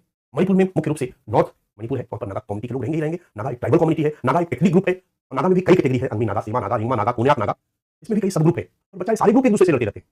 नॉर्थ ईस्ट की नहीं, दुनिया की खतरनाक जनजातियों में नागा जनजाति का नाम लिया जाता है। 90 के दशक में यूपीएससी ने एक प्रश्न पूछा था, पीटी में क्वेश्चन, कि नरमुंड काटने की प्रथा किस जनजातियों में? नागा जनजाति में है सिर काटने की, नरमुंड काटने की प्रथा। नागा जनजाति के लोग पहले अपने गले में माला लगाते थे, और माला में खोपड़ी की छोटी छोटी सिंबॉलिक बना के लगाते थे। अगर 10 खोपड़ी लटक रही है मतलब इस आदमी ने 10 लोगों का सिर काटा, 20 लटक रही है मतलब इस आदमी ने 20 लोगों का सिर काटा। ये नरमुंड काटने की प्रथा नागा लोगों में रही है। नागा पहाड़ी जनजाति, खूंखार जनजाति, और ये सब अलग अलग कबीले हैं, इनके अलग अलग सब एथनिक ग्रुप है। अंगमी नागा अलग है, रिंगमा नागा अलग है, और सब कबीले एक दूसरे से लड़ते रहते हैं। एक कबीले के लोग दूसरे कबीले में जाएंगे, और जब वहां के कबीले के दुश्मन कबीले से अगर कोई सिर काट कर ले आएगा तो उसके अपने कबीले में काफी सम्मान दिया जाएगा, स्वागत किया जाएगा कि दुश्मन कबीले से सिर काट के लाया है, और उसकी माला में खोपड़ी बढ़ जाएगी। ये है नागा जनजाति। हमारी भारतीय सेना में नागा रेजिमेंट एक खतरनाक रेजिमेंट के रूप में जाना जाता है, और इसी नागा रेजिमेंट को जब हम लोगों ने तैनात किया था वामपंथी उग्रवाद से निपटने के लिए छत्तीसगढ़ में बच्चा, हंगामा मच गया था, क्योंकि ये जंगलों पहाड़ों में ही रहने वाले रेजिमेंट है, उनका घर ही वहीं पर है, एक्सपर्ट होते हैं पहाड़ी इलाकों में लड़ने के। हमारी भारतीय सेना के नागा रेजिमेंट क्लियर है। ये नागा है। मणिपुर के उत्तरी में नागा जनजाति भी रहती है, कुकी जनजाति भी रहती है। मणिपुर में कुकी एक जनजाति है, तो नागा और कुकी इस इलाके में रहते हैं। यहाँ घाटी का इलाका है मणिपुर का, और यहाँ पर मैदानी इलाका कह सकते हो। घाटी में ये पूरा का पूरा अराकान पहाड़ है, यहाँ से सीधे नीचे घाटी है, और घाटी में मेतेई नाम का एक कम्युनिटी रहता है जो हिंदू है, जो ट्राइबल कम्युनिटी नहीं है, और ये अपने को एसटी में शामिल करने के लिए लंबे समय से लड़ाई लड़ रहा है। इसलिए यहाँ पर जो प्रतिस्पर्धा है वो कुकी और मेतेई में, और हाल में मणिपुर में जो संघर्ष चल रहा है बच्चा, इसी कुकी और मेतेई के बीच चल रहा है। यहाँ पर भी संघर्ष की बात नहीं कर रहे हैं। इसके बाद यहाँ पर आ जाती है एक और राज्य मिजोरम। मिजोरम यहाँ मिजो जनजाति रहती है, और ये बॉर्डर भी हमारे म्यांमार से लगी हुई है। मिजोरम, मिजो जनजाति, मिजो जनजाति एक लंबे समय से मिजोरम पूरा का पूरा पहाड़ है, और मिजो जनजाति के भी कई भाग जो हैं वो आपके म्यांमार में रहते हैं। म्यांमार का जो चीन प्रांत है, रखाइन प्रांत के ठीक ऊपर, रखाइन को अराकान भी कहा जाता है, ध्यान देना, उसके ठीक ऊपर चीन, CHIN, जो म्यांमार मिजोरम से सटा हुआ है, जिसको मैंने कहा था कि मिजो और चीन आपस में एक दूसरे के सेम पूर्वज मानते हैं, भाई बहन मानते हैं, एक दूसरे के साथ सहानुभूति है। अब केंद्र में दिल्ली में बैठी हुई सरकार को भी सोचना होगा कि इन राज्यों में रहने वाले लोगों के जो रिश्तेदार हैं तो म्यांमार में रहते हैं, ऐसा कोई नीति न बनाए जिससे कि इनके रिश्तेदारों को नुकसान हो, क्योंकि कहीं ना कहीं एथनिक सिमिलरिटी है। यूपीएससी एक सवाल भी पूछा, ये हमारी बहुत बड़ी सुरक्षा चुनौती उत्पन्न कर देता है, राष्ट्रवाद के विकास के बाद भी बाधा उत्पन्न कर देता है, क्योंकि सभी के सभी इस इलाके में जो प्रजाति है ये मंगोलाइड है। ये म्यांमार में भी मंगोलाइड प्रजाति के सब ग्रुप है, चाइना भी वही है, मंगोलिया भी वही है, नेपाल भी वही है, सबको देखने से एक जैसा लगता है, पर थोड़ा थोड़ा डिफरेंस सब में होता है। इसको रेस की समझ है तो देख के बता देगा कि अरुणाचल प्रदेश का है या नागालैंड का या असम का है। जैसे आप त्रिपुरा की तरफ जाओगे, असम की तरफ जाओगे, तो फिर बंगालियों से उनका चेहरा मिलता है, और नाका चपटा गोल टाइप का। तो मिजोरम में भी पूरा पहाड़ और मिजो जनजाति के लोग। ये आपका सीमावर्ती क्षेत्र, यही है चारों राज्य भारत म्यांमार सीमावर्ती क्षेत्र। ठीक है, इस सीमावर्ती क्षेत्र में भी अगर हम देखें तो कौन राज्य की सीमा सबसे ज्यादा शेयर करती है, तो आप देखोगे कि इस पूरे एरिया में 520 किलोमीटर जो है वो अरुणाचल प्रदेश से नागालैंड की सीमा लगी है। 520 किलोमीटर नागालैंड से जो सीमा लगी है वो 215 किलोमीटर लगी है। टोटल 1643 किलोमीटर में 520 किलोमीटर म्यांमार की सीमा अरुणाचल प्रदेश से लगी, यानी सबसे ज्यादा अरुणाचल प्रदेश से सीमा लगी है। और सेकंड नंबर पर मिजोरम से 510 किलोमीटर जो है म्यांमार की सीमा मिजोरम राज्य से लगी हुई है। तीसरे नंबर पर मणिपुर है 398 किलोमीटर, 400 किलोमीटर म्यांमार और मणिपुर की सीमा, और 215 किलोमीटर मात्र म्यांमार और नागालैंड की सीमा। कुल मिलाकर के 1643 किलोमीटर लंबी सीमा है। और यह सीमा बच्चा कोई बाड़बंदी नहीं, पहाड़ है, इसलिए आसानी से इधर से उधर आ जा सकते हैं लोग। चिल्ड्रन सीमा इन सीमावर्ती क्षेत्रों में जो हमारे 4 राज्य हैं, एक नजर हम डाल लेते हैं। अरुणाचल प्रदेश, आपके सामने अरुणाचल प्रदेश का मैप है ऊपर में। और अरुणाचल प्रदेश सामने कहा कि चांगलांग, तिरप, ये सब जो जगह है यहाँ नागा कम्युनिटी के लोग रहते हैं। चांगलांग, तिरप, ये जो तिरप डिस्ट्रिक्ट है, ये चांगलांग डिस्ट्रिक्ट है, ये दिख रहा है आपको। और यहाँ पर भी नागा लोग ही रहते हैं। ये अरुणाचल प्रदेश का इलाका है, 520 किलोमीटर सीमा। इसके बाद अरुणाचल प्रदेश में हिंदू 29%, मुस्लिम 1%, 2%, क्रिश्चियन 30% और बौद्धिस्ट 11%। और क्रिश्चियन मतलब ट्राइबल कम्युनिटी, ध्यान रखना, क्रिश्चियन मतलब ट्राइबल कम्युनिटी। ये है ट्राइब्स यहाँ पर 64% लोग हैं, यानी कुछ हिंदू भी ट्राइब्स है, कुछ ट्राइब्स विदाउट रिलीजन है। याद रखना, उसको हम एनिमिस्टिक कहते हैं, जीववादी कहते हैं। वो जनजाति जैसा अपना कोई धर्म नहीं मानते, वो टोटमवादी होते, जीववादी होते। जनजाति यहाँ पर 64% अरुणाचल प्रदेश में। अरुणाचल प्रदेश का जो प्रॉब्लम है वो चकमा समस्या है और उग्रवाद की थोड़ी बहुत समस्या है, लेकिन कम। तो नागालैंड से इलाका जो सटा हुआ है, चांगलांग और तिरप का जो 2 जिला है, वहीं पर उग्रवाद की समस्या। ठीक है, ये अरुणाचल प्रदेश है। यहाँ पर मैं 4 क्लास का भी वहाँ पर अच्छा से दिया गया है। दूसरा हमारा है नागालैंड। नागालैंड का भी 215 किलोमीटर सीमा म्यांमार से लगती है बच्चा। और इस नागालैंड की जब आबादी की बात करते हैं, आबादी नहीं जानना है, हम केवल स्ट्रक्चर देख लें तो 87% क्रिश्चियन है और सारे के सारे ट्राइबल कम्युनिटी के लोग हैं। 90% ट्राइब्स है यहाँ पर, और 87% ईसाई धर्म के मानने वाले लोग हैं। हिंदू लगभग 9% है, मुस्लिम 2-2.5%। यहाँ पर जो समस्या है, सबसे ज्यादा समस्या नॉर्थ ईस्ट का सबसे उग्रवाद ग्रसित क्षेत्र यही था। जातीय संघर्ष, आपस में लड़ाई, अलगाववाद, भारत से अलग देश की मांग के लिए उन्होंने, ग्रेटर नागालैंड की मांग के लिए उन्होंने लंबे समय तक आंदोलन किया। उग्रवाद की समस्या, लगातार उग्रवाद यहाँ पर चल रहा है। सीमा सुरक्षा, क्योंकि सीमा सुरक्षा चुनौती यहाँ सबसे विशाल है, क्योंकि सब उग्रवादी उधर ही कैंप बना करके रहते हैं। म्यांमार सीमा में अपना कैंप बनाते हैं, उनका ससुराल वहीं है, मामा गांव वहीं है, मौसा गांव वहीं है, रिश्तेदारी वहीं है, वहीं बेस कैंप बना लेते हैं। म्यांमार की सेना भी नहीं आती, क्योंकि सेना ने उनको फ्री छोड़ दिया है। पहाड़ी इलाके के जितने भी एथनिक ग्रुप है, ये सशस्त्र दस्ता बना करके उस इलाके के लोग रहते हैं, उनके साथ इनके संपर्क है, संबंध बने हुए। सीमा सुरक्षा चुनौती सबसे ज्यादा है इस इलाके में। इसके बाद मणिपुर, मणिपुर में 398 किलोमीटर का एरिया म्यांमार सीमा से लगी हुई है। यहाँ पर जो पॉपुलेशन है 41% हिंदू है, 8% मुस्लिम है, 41% क्रिश्चियन है, और क्रिश्चियन ऑलमोस्ट ट्राइबल कम्युनिटी के लोग हैं। So you can say 41% tribes है, जिसमें 24% नागा है बच्चा, और 16% कुकी है। कुकी कुकियों का है, बट नागा भी यहाँ पर है, नागा से सटा हुआ इलाका होने के कारण। यहाँ की क्या समस्या है? यहाँ उग्रवाद की समस्या है, पूरा मणिपुर में उग्रवाद है। हमारी सरकार उग्रवाद को दबाने का पूरा प्रयास कर रही है। ये सुरक्षा चुनौती ही है सीमावर्ती क्षेत्रों में। हमारा टॉपिक है सीमावर्ती क्षेत्रों में सुरक्षा चुनौती, जाति संघर्ष है। यहाँ पर नागा और कुकी संघर्ष एक लंबे समय तक चला। कुकी और मेतेई संघर्ष लगातार चल रहा है, पहले भी चला है और अभी भी चल रहा है।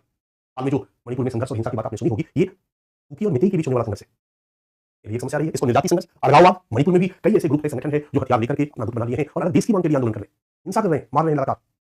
अब तो कुछ कमी आई है, बट लगातार अलगाववाद की समस्या से ग्रसित रहा है। सीमा सुरक्षा चुनौती, कई तरह की सीमा सुरक्षा चुनौतियां यहाँ पर है। तस्करी, डर है तस्करी का, क्योंकि अगर हम कहें तो अफगानिस्तान के बाद म्यांमार ही हुआ करता था अफीम की खेती करने वाला सबसे बड़ा देश। आज कहा जाता है कि अफगानिस्तान से भी आगे निकल गया और अफीम से ही हेरोइन बनाई जाती है। इसलिए म्यांमार, अगर हम गोल्डन ट्रायंगल की बात करें, नाम आपने सुना होगा, आगे मैं चर्चा करूंगा, उसका पार्ट है एक म्यांमार। और अफीम की खेती पर जोड़ के सवाल भी यूपीएससी ने पूछा है। इसलिए ड्रग्स की तस्करी भी यहाँ का एक प्रमुख धंधा है, प्रमुख समस्या है। तो हम सीमा सुरक्षा चुनौती की बात करें, सीमा सुरक्षा से लेकर के तो तस्करी, ड्रग्स की तस्करी, हथियारों की तस्करी, आदि कई तरह की सीमा सुरक्षा से संबंधित चुनौतियां। और फिर बारी आती है मिजोरम की। मिजोरम में आप देख चुके हो, मिजोरम 510 किलोमीटर सीमा म्यांमार से लगती है। मिजोरम की आबादी लगभग 10 लाख है। मिजोरम में क्रिश्चियन 87% है, बौद्धिस्ट 8.51% है, हिंदू 2.75%, मुस्लिम 1.35%। यहाँ पर आप देखोगे हिंदू मुस्लिम कम है। क्यों भाई? क्योंकि आपने सुना होगा अरुणाचल प्रदेश में, नागालैंड में और मिजोरम में एक लंबे समय से इनर लाइन परमिट की जरूरत होती थी, यानी भारत का कोई भी आदमी, इनर लाइन परमिट सिस्टम लागू था, भारत का कोई भी आदमी इन राज्यों में नहीं जा सकता था। अगर इन राज्यों में जाना है तो उनको परमिट लेना होता था, वीजा लेना होता था। एक प्रकार से टूरिस्ट वीजा के रूप में आप यहाँ जा सकते हैं या नौकरी के रूप में आप जा सकते हैं, ऐसे ही आप नहीं जा सकते, वहां बस नहीं सकते। एक बहुत बड़ा कारण रहा जिसके चलते बाहरी लोगों का इन क्षेत्रों में प्रवेश नहीं हुआ। हाल ही में एक कानून बना करके मणिपुर में भी इनर लाइन परमिट को लागू कर दिया गया।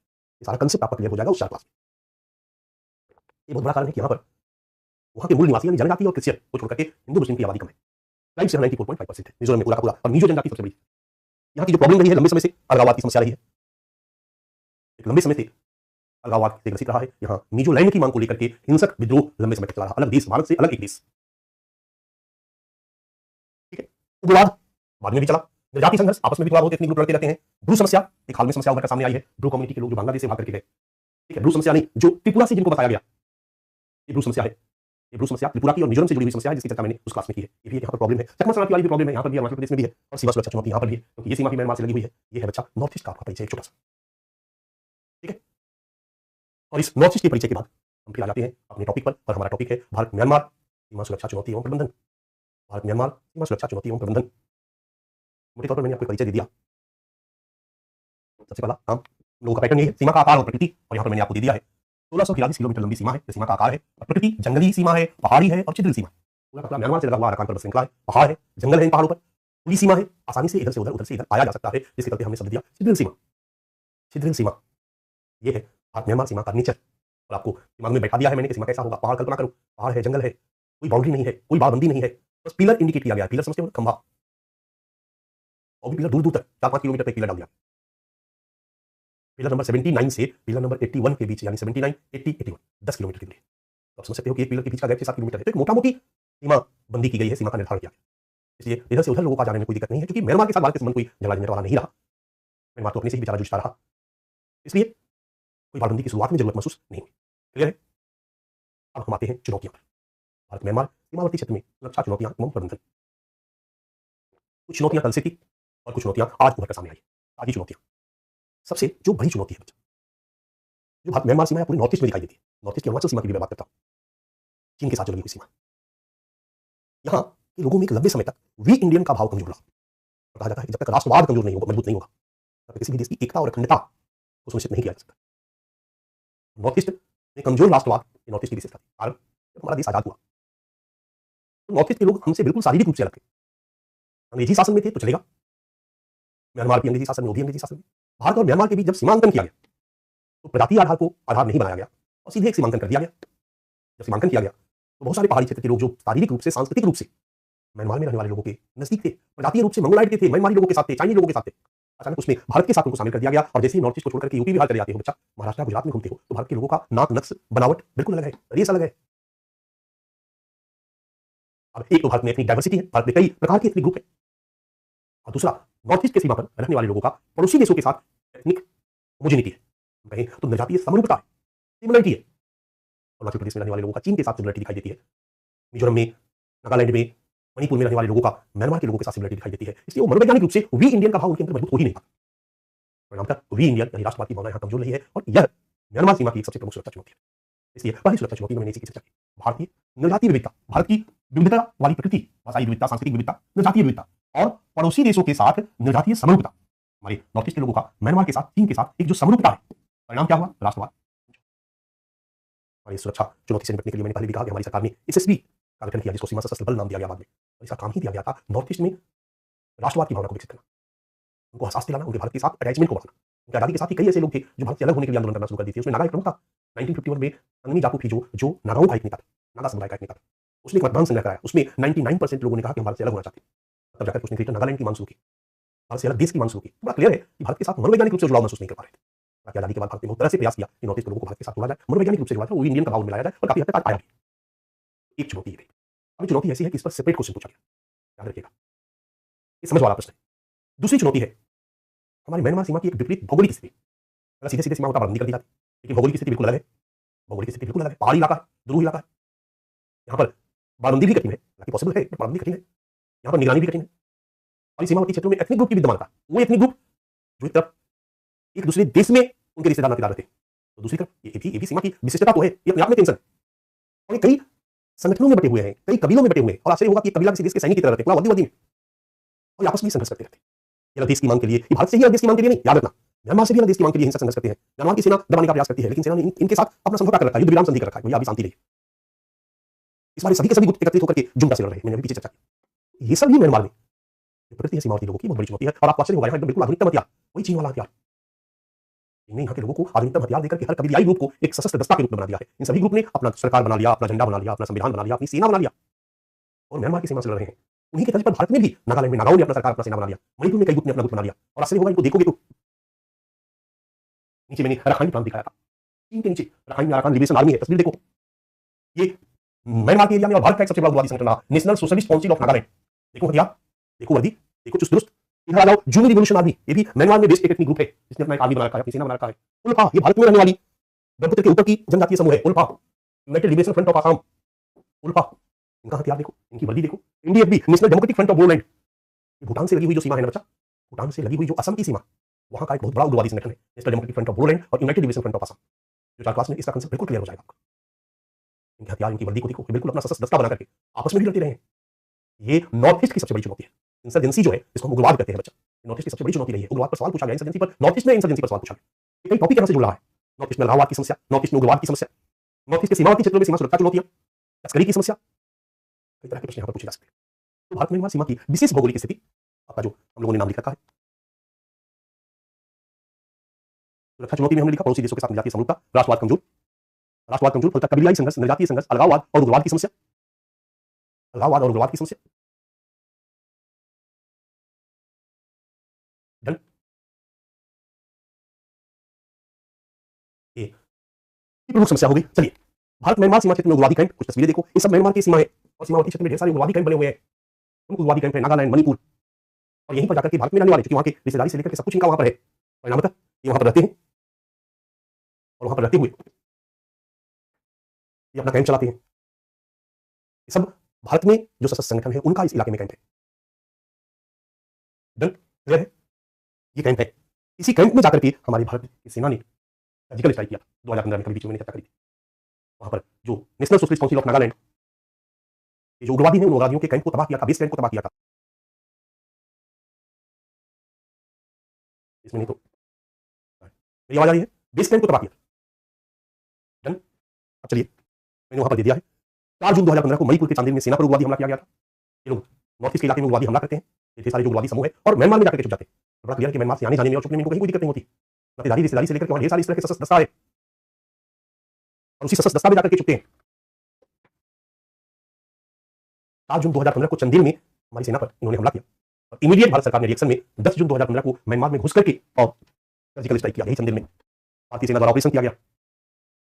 इसको हम टेक्निकली सर्जिकल स्ट्राइक नहीं कहते, ऑपरेशन किया गया और वहां के बेस कैंप को कपलांग गुट के national socialist council of Nagaland के एक संगठन है, उग्रवादी संगठन है, भारत सरकार ने उनको उग्रवादी संगठन घोषित कर रखा है, उनके बेस कैंप को तबाह किया गया हमारी सेना के द्वारा। अब आप कहोगे कि भारत म्यांमार में घुस के गया था चुपके से या म्यांमार के साथ, तो म्यांमार के साथ म्यांमार सरकार को इंफॉर्मेशन देकर के गया था, क्योंकि हमारे भारत और म्यांमार सरकार के बीच इस तरह का एक समझौता हुआ है कि अगर हमारे कोई अपराधी उनके यहाँ जाते हैं तो इस तरह की कार्रवाई हम कर सकते हैं। हमने किया और उनको मारा।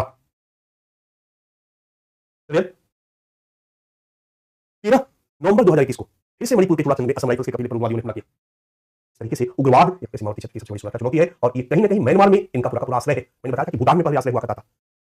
ऑपरेशन ऑल क्लियर जब शुरू किया गया भारत सरकार और भूटान आर्मी के साथ मिलकर के, भारतीय सेना के साथ, वहां से लोगों ने अब सारी की सारी भाग करके वहां के उग्रवादी संगठन म्यांमार में अपना कैंप बना करके रह रहे हैं और वहीं से पूरे के पूरे नॉर्थ ईस्ट के राज्यों में आकर उग्रवादी गतिविधियों को अंजाम देते हैं और फिर जाकर के म्यांमार में अपने बेस में छुप जाते हैं। तीसरी जो सुरक्षा चुनौती है बच्चा, वो है अलगाववाद। उग्रवाद की सुरक्षा चुनौती की बात हमने चर्चा करी थी। पहली सुरक्षा चुनौती हम लोगों ने बताया भारत में राष्ट्रवाद की कमजोर, दूसरा सुरक्षा चुनौती हम लोगों ने बनाया भारत में म्यांमार सीमा पर उग्रवाद की समस्या, तीसरी चुनौती हम लोगों ने उग्रवादी हमले वगैरह की चर्चा की इसमें, और तीसरी चुनौती है हमारी तस्करी की समस्या। भारत म्यांमार सीमावर्ती क्षेत्र में तस्करी एक प्रमुख समस्या। अब तस्करी में किस चीज की तस्करी बच्चा? हथियारों की तस्करी। बिल्कुल, ये हथियारों की तस्करी में, यहाँ हथियार तस्करों को मिलते कहां से है? ये हथियार चीन से लाते हैं, शुरू में पाकिस्तान से लाते थे, पाकिस्तान से नेपाल के ऊपर ऊपर, मैंने बताया था आपको उसी मार्ग से तस्कर हथियार लेकर के म्यांमार चले जाते हैं और म्यांमार के रास्ते या तो नागालैंड, हालांकि नागालैंड के रास्ते ज्यादा नहीं आते हैं, नागालैंड के रास्ते भी आते हैं, मणिपुर के रास्ते भी आते हैं, मिजोरम के रास्ते भी आते हैं, बांग्लादेश के रास्ते भी आते हैं। मिजोरम से सीधे नीचे थोड़ा उतर जाते हैं म्यांमार में, कहीं प्रांत जो बांग्लादेश से मिलता है और वहां से बांग्लादेश में घुस जाते हैं स्थल मार्ग, और बांग्लादेश में घुस करके और फिर पश्चिम बंगाल वगैरह के इलाके से घुस निकल जाते हैं और फिर इंडिया में हथियार पहुंचा देते हैं। मैंने दिखाया था कि नेपाल के रास्ते हथियारों की तस्करी होती रही है और इस इलाके से भी हथियारों की तस्करी होती रही है। तो हथियारों की तस्करी की समस्या। दूसरा, ड्रग्स की तस्करी की समस्या। अगर हम कहें तो नॉर्थ ईस्ट के सीमावर्ती क्षेत्र में ड्रग्स की तस्करी सबसे बड़ी समस्या। मणिपुर में एक जगह है मुरे, आपको मैप में दिखाई दे रहा होगा, मुरे। मुरे एक जगह है बच्चा और मुरे गढ़ माना जाता है। मुरे में ही इंडो म्यांमार फ्रेंडशिप गेट बना हुआ है और यही वो आधिकारिक रास्ता है जिस रास्ते भारत के लोग म्यांमार जाते हैं, म्यांमार के लोग भारत में आते हैं। 16 किलोमीटर तक आने जाने की छूट है बिना वीजा के। लेकिन जो बाकी क्षेत्र है वो भी तो खुला है, कौन पूछने वाला? हमारे सीमावर्ती क्षेत्र में उतना ज्यादा पूरी पुलिस व्यवस्था नहीं रही है, आराम से चले जाते हैं, रिश्तेदारी में घूम के 2-4 दिन चले जाते हैं। बट मुरे एक वो जगह है जहां पर ड्रग्स की तस्करी होती है और नॉर्थ ईस्ट में ढेर सारे उग्रवादी संगठन, असम में फैली हुई उग्रवादी संगठन National Democratic Front of Bodoland, ULFA United Liberation Front of Assam, इनका उपस्थिति असम में ब्रह्मपुत्र नदी के उत्तर में, मेघालय के उत्तर में। इधर असम से सटे हुए जो पश्चिम बंगाल इलाका है वो कामतापुर लिबरेशन ऑर्गेनाइजेशन, ये भी एक मजबूत उग्रवादी संगठन है। नागालैंड में national Democratic Front of Bodoland, इसके कई गुट रहे हैं, अपलांग गुट रहे हैं, इसाक मुइवा गुट रहा है। इसके अलावा मणिपुर में भी कई उग्रवादी संगठन है और ये सारे के सारे संगठन मुरे में एकत्रित है। ये सारे के सारे संगठन मुरे के रास्ते ड्रग्स की तस्करी करते हैं। इन उग्रवादी संगठनों की कमाई का स्रोत है ड्रग्स की तस्करी और हथियारों की तस्करी, याद रखना। और आपस में लड़ते भी हैं वर्चस्व को लेकर। जैसे पहले हमारे यहाँ ठेकेदारी के वर्चस्व को लेकर के बड़े बड़े बाहुबली लड़ा करते थे, उस तरीके से ये लोग ड्रग्स की तस्करी में अपने वर्चस्व को लेकर आपस में लड़ते रहते हैं। सीमावर्ती क्षेत्र में तस्करी एक बहुत बड़ी समस्या है और इस समस्या की गंभीरता को देखा जाए तो गोल्डन ट्रायंगल का पार्ट है। तस्करी के लिए 2 जगह है, एक मुरे जगह है और एक नया मिजोरम में एक जगह बहुत बड़ा पॉपुलर हुआ है जो खाओ टाउन, ये मिजोरम में एक जगह है, मिजोरम का ये टाउन, इस सीमावर्ती क्षेत्र में भारत म्यांमार सीमा पर स्थित है, मिजोरम राज्य से जुड़ी हुई सीमा है और ये भी ड्रग्स का हब माना जाता है, ड्रग्स की तस्करी का, ड्रग्स ट्रैफिकिंग का। ये दोनों ही जगह जो है ड्रग्स ट्रैफिकिंग का हब है। इसके अलावा भी बाकी क्षेत्रों से होता है, पर ड्रग्स की तस्करी एक बहुत बड़ी समस्या है यहाँ पर। और ड्रग्स की तस्करी के पीछे का बच्चा कहानी अगर देखोगे तो गोल्डन ट्रायंगल, ये नाम आपने सुना होगा। और गोल्डन ट्रायंगल का एक पार्ट म्यांमार भी लाओस, वियतनाम, थाईलैंड, म्यांमार। ये गोल्डन ट्रायंगल इन 3 देशों से बनता है। थाईलैंड है, लाओस है और वियतनाम है। This one is golden triangle. ये हब है ड्रग्स का। विश्व के सबसे बड़े बड़े ड्रग्स तस्कर जो होते हैं बच्चा, वो इसी इलाके में होते हैं। एक हब अफगानिस्तान वाला है, एक हब अफगानिस्तान वाला है, तो दूसरा हब आपका म्यांमार के पास है। क्योंकि म्यांमार में भी ड्रग्स की अफीम की खेती होती है, उसी का एक पार्ट है, गोल्डन ट्रायंगल का पार्ट है। ये ड्रग्स ट्रैफिकिंग के मामले में दुनिया में जाना जाता है। और भारत में अगर ड्रग्स की समस्या की अगर हम बात करें तो कहीं ना कहीं उधर अफगानिस्तान और इधर म्यांमार। अगर हम ड्रग्स तस्करी से सुरक्षा प्रबंधन करना चाहते हैं तो कहीं ना कहीं तस्करी को रोकना होगा और तस्करी को रोकने के लिए सीमा प्रबंधन को मजबूत करना होगा। ये भी एक प्रमुख पक्ष है और इससे एक प्रश्न भी पूछा गया है, बस मैंने जब दिखाया था आप लोगों को तो मैंने बताया। चौथी सीमावर्ती क्षेत्र की सुरक्षा चुनौतियां है दुरूह, पहाड़ी, पूर्णतः खुली और छिद्रित सीमा। दुरूह, पहाड़ी, पूर्णतः खुली और छिद्रित सीमा। पहाड़ी सीमा है, जगह पुलिस व्यवस्था संभव नहीं है, सीमावर्ती क्षेत्रों में निगरानी संभव नहीं है, बाड़बंदी आसान नहीं है, टफ है। यहाँ पर बहुत ज्यादा सुरक्षा व्यवस्था भी नहीं है क्योंकि बहुत ज्यादा जरूरत महसूस नहीं की जा रही थी, इसलिए पूर्णतः खुली सीमा है, छिद्रित सीमा है, आना जाना आसान है। सीमा पार हो जाती है संबंध हमारे भारत के क्षेत्र के रहने वाले लोगों का उस पार के क्षेत्र के साथ अपना एक रिश्तेदारी है, एथनिक रिलेशन है, सिमिलर एथनिसिटी है, मतलब एथनिक ग्रुप है एक से ऐसे। एवं सीमावर्ती क्षेत्र की जनजातियों को बिना वीजा एक दूसरे देश में 16 किलोमीटर तक आने जाने की छूट, अतः सीमा की निगरानी कठिन और घुसपैठ आसान। यह भी एक सुरक्षा चुनौती है। एक तो खुली सीमा है, आसानी से आ जा सकते हैं, 16 किलोमीटर तक आने जाने की छूट है, निगरानी बड़ा कठिन है, गदिंग मौसा के यहाँ जा रहे हैं, गदिंग मामा के यहाँ जा रहे हैं, और ऐसे में तस्करी भी संभव है, तस्करी पर नियंत्रण करना भी संभव कठिन काम है, उग्रवादियों के प्रवेश को रोकना भी कठिन काम है। ये भी एक सुरक्षा चुनौती है। हालांकि सरकार गंभीर हुई है, पूरी बातबंदी करने के मूड में आ चुकी है सरकार। अभी तक केवल 10 किलोमीटर के इलाका में बातबंदी हुई थी, आप समझ लो उतने बड़े क्षेत्र में भारत म्यांमार सीमा पर केवल 10 किलोमीटर के क्षेत्र में बातबंदी हुई थी। लेकिन अभी अभी हमारी सरकार ने इसी वर्ष हमारी सरकार ने पूरे भारत म्यांमार सीमा को बातबंदी एकदम बांग्लादेश की तरह बंद करने का निर्णय लिया। समस्या तो है, इस समस्या का कारण है भाई, कारण पहले से चला आ रहा है। एक 2-3-4 साल पहले नई समस्या उभर कर सामने आई है बच्चा, रोहिंग्या मुस्लिमों की घुसपैठ की समस्या। आपने सुन रखा होगा, रोहिंग्या अपने आप में एक टॉपिक है, रोहिंग्या पर मैंने आपको एक अलग से टॉपिक बना भी दिया है, मैं आपको समझा दूंगा। जब हम म्यांमार का मैप देखते हैं और म्यांमार के मैप में एक जगह देखते हैं रखाइन प्रांत, मैंने आपको बताया था चीन के नीचे रखाइन है। ये रखाइन की जो सीमा है बांग्लादेश से जुड़ती है बच्चा, बांग्लादेश से जुड़ती है, और यहीं पर एक मुस्लिम समुदाय की बहुतायत है जिनको हम रोहिंग्या मुसलमान कहते हैं। रोहिंग्या मुसलमान कहते हैं। म्यांमार सरकार शुरू से कहती रही कि रोहिंग्या मुसलमान भारत म्यांमार के निवासी नहीं है, इसलिए इन रोहिंग्या मुसलमानों को वहां की नागरिकता नहीं दी गई। अब सोचिए कि ये वो विश्व के लोग हैं जिनको किसी भी देश का सिटीजनशिप नहीं मिला। नागरिकता का मतलब बच्चा नागरिक अधिकार, अगर किसी को कहीं का सिटीजनशिप मिलता है, आप पॉलिटी में सिटीजनशिप पढ़ते हो, इंडिया का सिटीजनशिप मिलने का मतलब क्या हुआ? डेमोक्रेटिक कंट्री के रूप में भारत के जो भी लोग हैं उनको जो अधिकार मिला हुआ, अधिकार आपको मिलेगा। यदि आपको अमेरिका का सिटीजनशिप मिलता है, यूएस का सिटीजनशिप मिलता है, मतलब हुआ कि यूएस के लोगों को जो अधिकार है आपको मिलेगा। तो नागरिकता का मतलब अधिकार है, और ये रोहिंग्या मुसलमान म्यांमार में अधिकारों से वंचित। इन अधिकारों को लेकर इन्होंने आंदोलन शुरू किया, जब टॉपिक डिटेल पढ़ाऊंगा तो मैं समझा दूंगा। आंदोलन शुरू किया और इस आंदोलन को कुचलने के लिए वहां की सरकार के द्वारा कठोर कार्रवाई की गई। वो कार्रवाई इतनी कठोर थी कि रोहिंग्या मुसलमान भाग भाग करके बांग्लादेश में चले गए, नीचे थाईलैंड में चले गए, नीचे थाईलैंड में चले गए, और मिजोरम के रास्ते, मणिपुर के रास्ते भारत में भी प्रवेश किए। भारत में प्रवेश के लिए उनके 2-3 रास्ते थे, एक नॉर्थ ईस्ट का रास्ता, मिजोरम मणिपुर के रास्ते भारत में घुस गए, ये शरणार्थी, और दूसरा बांग्लादेश में घुसे और फिर बांग्लादेश से पश्चिम बंगाल की सीमा पर आकर भारत में घुस गए। और वहां पर लोग बैठे हुए हैं, भारत में घुसना है, चलिए 20,000 जमा कीजिए, 20,000 में मेरी जिम्मेदारी है, भारत में मैं आपको घुसा दूंगा, 10,000 और दीजिएगा तो आधार कार्ड भी भारत का बनवा दूंगा। सोचिए इस तरह के रैकेट सक्रिय हैं जो वहां के लोगों को भारत में प्रवेश कराते हैं, उनका आधार कार्ड वो सब कुछ बनवा देते हैं, और धीरे धीरे भारत के ही वासी बन जाते हैं, मिक्स हो जाते हैं, ज्यादातर विकास में जाकर के रह रहे हैं। सुप्रीम कोर्ट ने इनको भारत से भगाने का निर्देश दिया। रोहिंग्या प्रॉब्लम पर पढ़ेंगे तो समझ में आएगा हम लोगों को। रोहिंग्या मुस्लिमों की घुसपैठ की समस्या। अब आप कहोगे कि सर रोहिंग्या मुसलमानों की घुसपैठ से हमारी को क्या समस्या? कि जो रोहिंग्या मुस्लिमों पर अत्याचार हुआ, इन्होंने भी अपना हथियारबंद दस्ता बना लिया। रोहिंग्या मुस्लिमों पर म्यांमार की सेना ने जब अत्याचार किया, इन्होंने अपना हथियारबंद दस्ता बना लिया। अराकान रोहिंग्या साल्वेशन आर्मी, क्योंकि रखाइन प्रांत में ही है अराकान, ARSA, और मुस्लिमों के इस हथियारबंद दस्ता इस बात की संगठन कर सकते हो, वो ISI का समर्थन है, चीन का समर्थन है। देखो कहानी ISI से ट्रेनिंग होती है, पाकिस्तान ट्रेनिंग करता है। अगर पाकिस्तान समर्थित आतंकी संगठन हमारे म्यांमार सीमा पर अवस्थित है, मुझे नहीं समझाने की जरूरत है कि हमारे लिए क्या सुरक्षा चुनौती हो सकती है। Arakan Rohingya Salvation Army, ISI और चीन का समर्थन। अब कुछ क्लियर होना होगा कि इनके कारण हमारे पास क्या सुरक्षा चुनौती है। ये मुस्लिम है तो कई इस्लामिक कंट्री जो है इनके साथ में कहा हो गया, सऊदी अरबिया का समर्थन हो गया, ट्रेनिंग आने लगा, कई इस्लामिक फंडामेंटलिस्ट टेररिस्ट ऑर्गेनाइजेशन के साथ इनके संपर्क हो गए। उन्होंने कहा कि एक संगठन बनाओ, हथियारबंद आतंक फैलाओ। सब रिपोर्ट है। दिसंबर 2016 में म्यांमार के राखीन प्रांत में रोहिंग्या मुसलमानों द्वारा समर्थित एक नए आतंकी संगठन का उद्भव होता है, हराका अल याकीन।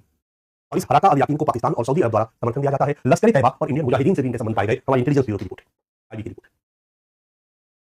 आईबी की रिपोर्ट आपको मिलेगी, आप गृह मंत्री हो, रक्षा मंत्री हो, तो निश्चित रूप से आपको चिंतित होना जरूरी है, क्योंकि आपके इस साइड में भी चीन तो घुस ही रहा है। इस्लामिक फंडामेंटलिज्म आधारित टेररिस्ट ऑर्गेनाइजेशन भी जो भारत को परेशान करना चाहते हैं आपके इस सीमा पर विद्यमान है, तो सीमा को रोकना जरूरी है, क्योंकि अगर नहीं रोका जाएगा तो ये टेररिस्ट भारत में प्रवेश करेंगे, और भारत में प्रवेश करेंगे तो भारत के लिए प्रॉब्लम क्रिएट है। तो ये रोहिंग्या वाली प्रॉब्लम बचा एक सुरक्षा चुनौती। एक और सुरक्षा चुनौती जो हर जगह हम लोगों ने देखा, पाकिस्तान में देखा, नेपाल में देखा, भूटान में देखा, म्यांमार में भी, चीन की म्यांमार में उपस्थिति। चीन की म्यांमार में उपस्थिति। चीन बहुत तेजी से म्यांमार में आता जा रहा है, अपना प्रभाव बढ़ाता जा रहा है। इसे भी थोड़ी सी चर्चा हमने करी। चीन म्यांमार में इंफ्रास्ट्रक्चर डेवलप कर रहा है, सरकार से समझौता करके BRI का पार्ट बनाने के चक्कर में ये सारे सड़क निर्माण में लगा हुआ है। और अगर हमारे चारों तरफ बाउंड्री पे अगर चीन ने अपना इंफ्रास्ट्रक्चर डेवलपमेंट कर लिया तो हमारे लिए सुरक्षा चुनौती है। चीन ने यहाँ पर अपना बंदरगाह बना लिया है बच्चा। चीन ने अंडमान निकोबार द्वीप समूह है, दिस वन अंडमान और दिस वन निकोबार द्वीप समूह, अंडमान निकोबार द्वीप समूह, और यहाँ से दूरी पर थोड़ा सा एक और द्वीप है, कोको द्वीप, जो म्यांमार से सकता है। और कोको द्वीप को चीन ने, यहाँ पर चीन ने अपना बंदरगाह सैन्य बेस बनाया है, देखते जाओ। और कोको द्वीप पर अपना एक छोटा सैन्य बेस, जिसको हम लिसनिंग स्टेशन कहते हैं, बना दिया है। म्यांमार की इस कोको द्वीप को चाइना ने किराए पर ले रखा है, लीज पर ले रखा है, यहाँ पर अपना सैन्य बेस बनाया। म्यांमार सरकार ने जब दिया होगा तो तभी दिया होगा जब चीन के साथ म्यांमार के संबंध अच्छे होंगे। यहाँ पर अपना सैन्य बेस बना दिया। अब मिसाइल इधर छोड़ेगा तो हमारे रेंज में क्या क्या इसके आएगा। आप रक्षा मंत्री हो तो आपको टेंशन होगा, हमारे ऊपर निगरानी रख सकता है, हमारे ऊपर युद्ध के समय में हमारे लिए खतरा उत्पन्न कर सकता है। चीन की म्यांमार में उपस्थिति तेजी से बंदरगाह नहीं बना रहा, सड़क बना रहा, आदि आदि कई म्यांमार के प्रमुख बंदरगाह पर चीन की उपस्थिति। इंगेई नेवल बेस, मैंने अभी बताया आपको, चीन ने अपना यहाँ पर अपना नेवल बेस बनाया है, जल सेना का बेस बनाया है। कोको द्वीप से लेकर म्यांमार के बंदरगाह और स्थलीय क्षेत्रों में चीन की गतिविधियों में वृद्धि। This one is Coco island, जो अभी मैंने बताया, गतिविधियां बढ़ी है चीन की। 19 जुलाई 2018 को सीमित परियोजना प्रारंभ, ये चाइना है, और चाइना से एक बीआरआई के तहत रोड प्रोजेक्ट शुरू हो रहा है, जो यहाँ पर आकर के और यहाँ से यहाँ आ रहा है। और इसका टारगेट है कि यहाँ हमारे भारत के सीमावर्ती क्षेत्रों में जाए, क्योंकि यहाँ पर विद्रोही सब है, पहाड़ी इलाका है। बट इस प्रोजेक्ट को और बढ़ाने के लिए प्रयासरत है। कैसे प्रयासरत है? क्योंकि आपको ध्यान में रखना होगा कि म्यांमार का चीन के साथ संबंध कैसा हो रहा है, म्यांमार का चीन के साथ किस तरह के समझौते हो रहे हैं, रक्षा समझौता क्या हो रहा है, इंफ्रास्ट्रक्चर डेवलपमेंट क्या समझौता हो रहा है, उसका हमारे सुरक्षा बेटा वो हमारे लिए किस तरह के सिक्योरिटी थ्रेट्स उत्पन्न कर सकता है। अप्रैल 2019 में चीन द्वारा म्यांमार के साथ सीमित के तहत सहयोग बढ़ाने हेतु 3 एमओयू पर हस्ताक्षर किया गया। ये केवल सड़क लाइन नहीं है, सड़क लाइन है, रेलवे लाइन है, पाइप लाइन है, गैस पाइप लाइन है, ये हर तरह का प्रोजेक्ट है। सीमित China Myanmar economic corridor, China Myanmar economic corridor 16 दिसंबर 2022 चीन द्वारा भारत से सटे म्यांमार सीमा के पास, अब आ गया भारत से सटे, पहले तो सटा हुआ नहीं था, दूर था, भारत से सटे म्यांमार सीमा पर चीन ने एक सीमित China Myanmar economic corridor, I repeat, China Myanmar economic corridor plus initiative, तो पहले से चल रहा था सीमित, अब सीमित प्लस आ गया। चीन द्वारा भारत से सटे म्यांमार सीमा पर के पास सीमित प्लस इनिशिएटिव के तहत म्यांमार के साथ एक मेगा इंफ्रास्ट्रक्चर प्रोजेक्ट शुरू करने पर सहमति दी है, समझौता किया है। हालांकि दिसंबर 2022 की बात है और इस समय के लिए युद्ध से चल रहा है, इसलिए इसको अभी व्यवहार में धरातल पर उतारा नहीं जा सका है बच्चा, बट हमारे लिए तो काम करने वाली चीज है।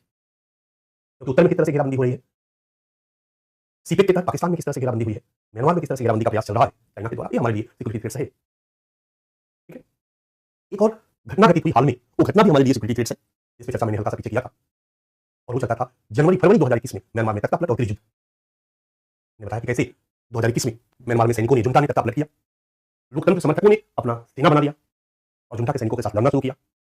लोकतंत्र समर्थकों की सेना के साथ वहां की जो एथनिक ग्रुप है उनके सशस्त्र सैनिक बल भी आकर के जुड़ गए, लोग मिलकर के जुंटा के सैनिकों से लड़ रहे हैं और वहां पूरी तरह से गृह युद्ध की स्थिति उत्पन्न हो गई है और लगातार हर क्षेत्र पर ये कब्जा करते जा रहे हैं, जुंटा के सैनिकों का हाथ छूटता जा रहा है। ताजा न्यूज में जब भी देखोगे बच्चा, जब भी न्यूज खोलोगे, न्यूज में यही दे रहा है कि गृह युद्ध में वहां के सैन्य, यहाँ सेना के हाथों से म्यांमार का इलाका निकलता जा रहा है, जो विद्रोही गुट है वो हर क्षेत्र पर अपना कब्जा जमाता जा रहा है।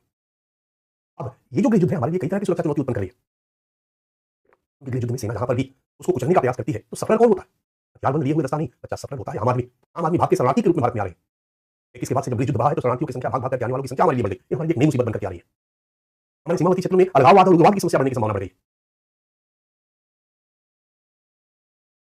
आज हमारी सरकार सबसे ज्यादा चिंतित है सुरक्षा चुनौती को लेकर के, तो वो चिंतित है इनके गृह युद्ध से उत्पन्न होने वाली सुरक्षा चुनौती, इनके गृह युद्ध से उत्पन्न होने वाली सुरक्षा चुनौती। यहाँ पर तो एक एलायंस बना लिया, एक एलायंस काफी पॉपुलर एलायंस हुआ है, जिसको हम थ्री ब्रदरहुड एलायंस के नाम से जानते हैं। ये भी जुंटा के साथ लड़ रहा है और इसको कहा जाता है कि चीन का समर्थन है। चीन ने कहा है कि तुम लोग हमारे इंफ्रास्ट्रक्चर को डिस्टर्ब नहीं करोगे, हमारी रोड परियोजना को डिस्टर्ब नहीं करोगे, हमारा जो पुल बन रहा है, हमारा जो भी इंफ्रास्ट्रक्चर का काम हो रहा है, रेलवे पाइपलाइन बिछाई जा रही है, रेलवे लाइन बिछाई जा रही है, उसको तोड़फोड़ नहीं करोगे, आप बचाओगे। जब चीन समर्थित अगर कोई सैन्य संगठन वहां पर है तो निश्चित रूप से भारत के लिए नुकसान पहुंचाएगा।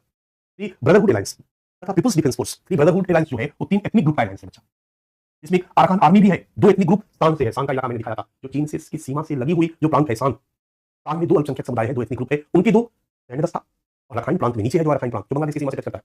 यहाँ पर अराकान जो आर्मी है, ये तीनों लोग, तीनों का झंडा है, ये तीनों लोगों ने एक गठबंधन बनाया, इसको थ्री ब्रदरहुड एलायंस, और तीनों ही गठबंधन को कहा जाता है कि जिनका समर्थन है।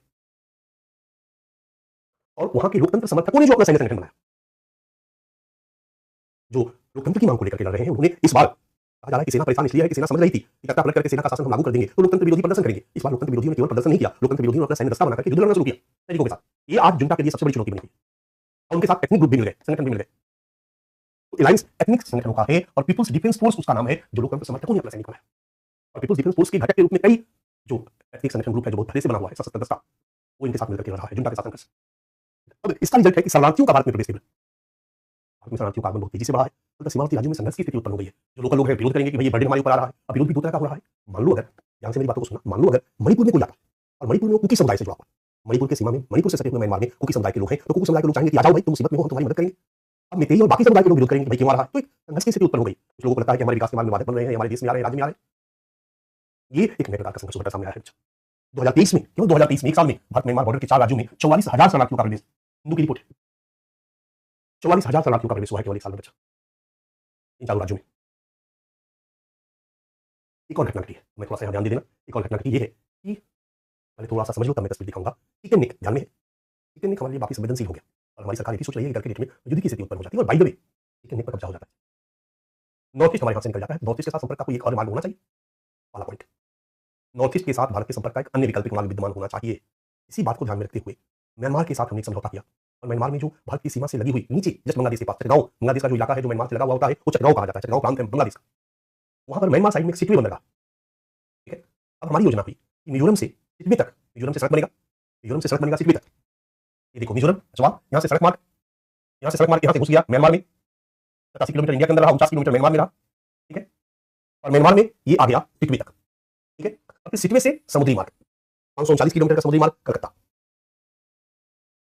यह एक वैकल्पिक मार्ग है, यह एक वैकल्पिक मार्ग है। इसको नाम दिया गया Kaladan multi modal transit transport project.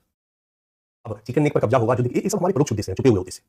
प्रत्यक्ष क्या है कि ये हमारा एक व्यापारिक मार्ग होगा, ये हमारा एक परिवहन का मार्ग होगा। इसको रखा गया नाम Kaladan multi modal transit transport project.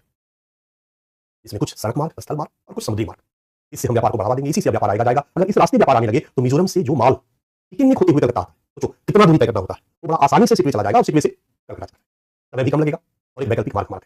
हमारी सरकार तेजी से इस पर काम कर रही है बच्चा, इस सड़क को बनाने के लिए। हालांकि उभर खाबर जमीन और जो इलाका है वो इतना ध्रुव है कि बनाने में ऑलरेडी टाइम लगा, हमने जो टारगेट दिया था वो टारगेट पूरा नहीं हो पाया। बट इसी बीच एक और घटना घटी 2023 नवंबर 3 महीना पहले। इसी सड़क पर जो हमारा मार्ग बन रहा है, यहाँ एक नदी है बच्चा, और यहीं पर एक जगह है पलेटवा। ये देखो दिस वन इज पलेटवा, ओके। पलेटवा ये जो है, और पलेटवा पर अराकान आर्मी ने कब्जा कर लिया। पूरा शहर पर बीच की ग्रेजुएट चल रहा है, हर विद्रोही गुट किसी न किसी शहर पर कब्जा जमाने में लगा हुआ है। हमारा समझौता म्यांमार सरकार से है, म्यांमार सरकार को रिप्रेजेंट कौन कर रही है? जुंटा, ग्रेजुएट की स्थिति है। और इस शहर पर जिसको हम पलेटवा शहर कहते हैं, उस पर अराकान आर्मी ने कब्जा कर लिया। अब ये हमारे लिए तनाव है कि अगर ऐसी स्थिति है, और ऑलरेडी पहले भी अराकान आर्मी इस प्रोजेक्ट का विरोध करती रही है, और Arakan army three brotherhood alliance का पार्ट है, जिसको चीन का समर्थन है, तो चीन चाहेगा क्या कि हमारा प्रोजेक्ट सफल करे, सफल हो, तो अराकान आर्मी को कहेगा कि तोड़ दो, ध्वस्त कर दो, बंद करा दो इस प्रोजेक्ट को। पलेटवा पर कब्जा हमारे लिए तनाव का विषय बना हुआ है। नवंबर 2023 में अराकान आर्मी द्वारा पलेटवा पर कब्जा, फलतः कालाधान मल्टी ट्रांजिट ट्रांसपोर्ट प्रोजेक्ट को नुकसान की संभावना, ठीक है। और यहीं पर मैंने इसको क्लियर कर दिया तीसरे पॉइंट में कि चीन द्वारा थ्री ब्रदरहुड एलायंस को समर्थन, फलतः भारतीय परियोजनाओं को नुकसान की संभावना, क्योंकि ये थ्री ब्रदरहुड एलायंस जो है ये आश्वासन दिया है चीन को कि हम आपकी परियोजनाओं को नुकसान नहीं पहुंचाएंगे, आप हथियार वगैरह से हमारी मदद करती रही, हथियार वगैरह से मदद उनका कर रहा है, और ऐसे में वो हमारी परियोजनाओं को नुकसान पहुंचाएगा क्योंकि चीन के इशारे पर काम करेगा। यह एक समस्या है।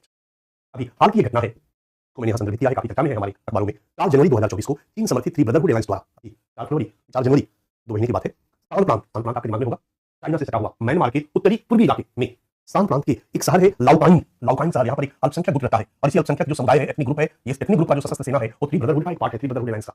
लोगों ने इस पर कब्जा कर लिया, नियंत्रण कर लिया। इस तरीके से चाइना की उपस्थिति हमारे लिए चिंता का विषय है, और कहीं ना कहीं इस संघर्ष क्षेत्र से जुड़ा हुआ है। ये है आज के डेट में भारत म्यांमार सीमा सुरक्षा पर चुनौतियां एवं प्रबंधन। चुनौतियां हम लोगों ने डिस्कस कर लिया बच्चा, कल हम लोग प्रबंधन पे आ जाएंगे। मेरे ख्याल से हम लोगों के पास टाइम पूरा हो गया है, हम लोग देखेंगे कि भारत म्यांमार सीमा सुरक्षा चुनौतियां भारत सरकार कैसे मैनेजमेंट कर रहा है, कैसे प्रबंधन कर रहा है, और कल हम प्रबंधन बताने के बाद कल ही हम भारत बांग्लादेश सीमा सुरक्षा चुनौतियां शुरू करेंगे। डन, क्योंकि यहाँ पर बहुत ज्यादा समय नहीं लग रहा है, और कुछ टॉपिक अलग है। बांग्लादेश सुरक्षा चुनौतियां पढ़ेंगे तो रोहिंग्या प्रॉब्लम, कुछ टॉपिक अलग से सेपरेट बना के मैं पढ़ा दूंगा, इस तरीके से कि फिर आपका कमांड रहे, आपको चिंता करने की जरूरत नहीं होगी। जब आपने आईएएस के लक्ष्य को लक्षित कर लिया है बच्चा, तो पूरी जी जान के साथ आप लग जाओ। हम लोग तुम्हारे साथ है, मैं तुम्हारे साथ हूँ, उसमें कहीं कोई कोताही आपको लग रहा होगा, रत्ती भर भी कोताही कि मैं सिलेबस पूरा करने के लिए पढ़ा रहा हूँ, जल्दी जल्दी खत्म करूँगा जाऊँ, मैं इसको बहुत जल्दी खत्म करके आपको बता सकता हूँ, तो आपको एहसास होगा कि ऐसा नहीं हो रहा है, ठीक है। तो उसके लिए आप निश्चिंत रहिए, हर टॉपिक एक प्रॉपर कमांड करवाने का मैं प्रयास करूंगा, ठीक है। सो थैंक यू, आज के लिए थैंक यू वेरी मच। इसका जो अभी मैंने कराया, इसका और जो कल कराऊंगा, इसका पीडीएफ मैं अभी थोड़ी देर में आपको डिस्पैच करवा रहा हूँ, ठीक है। तो thank you thank you thank you.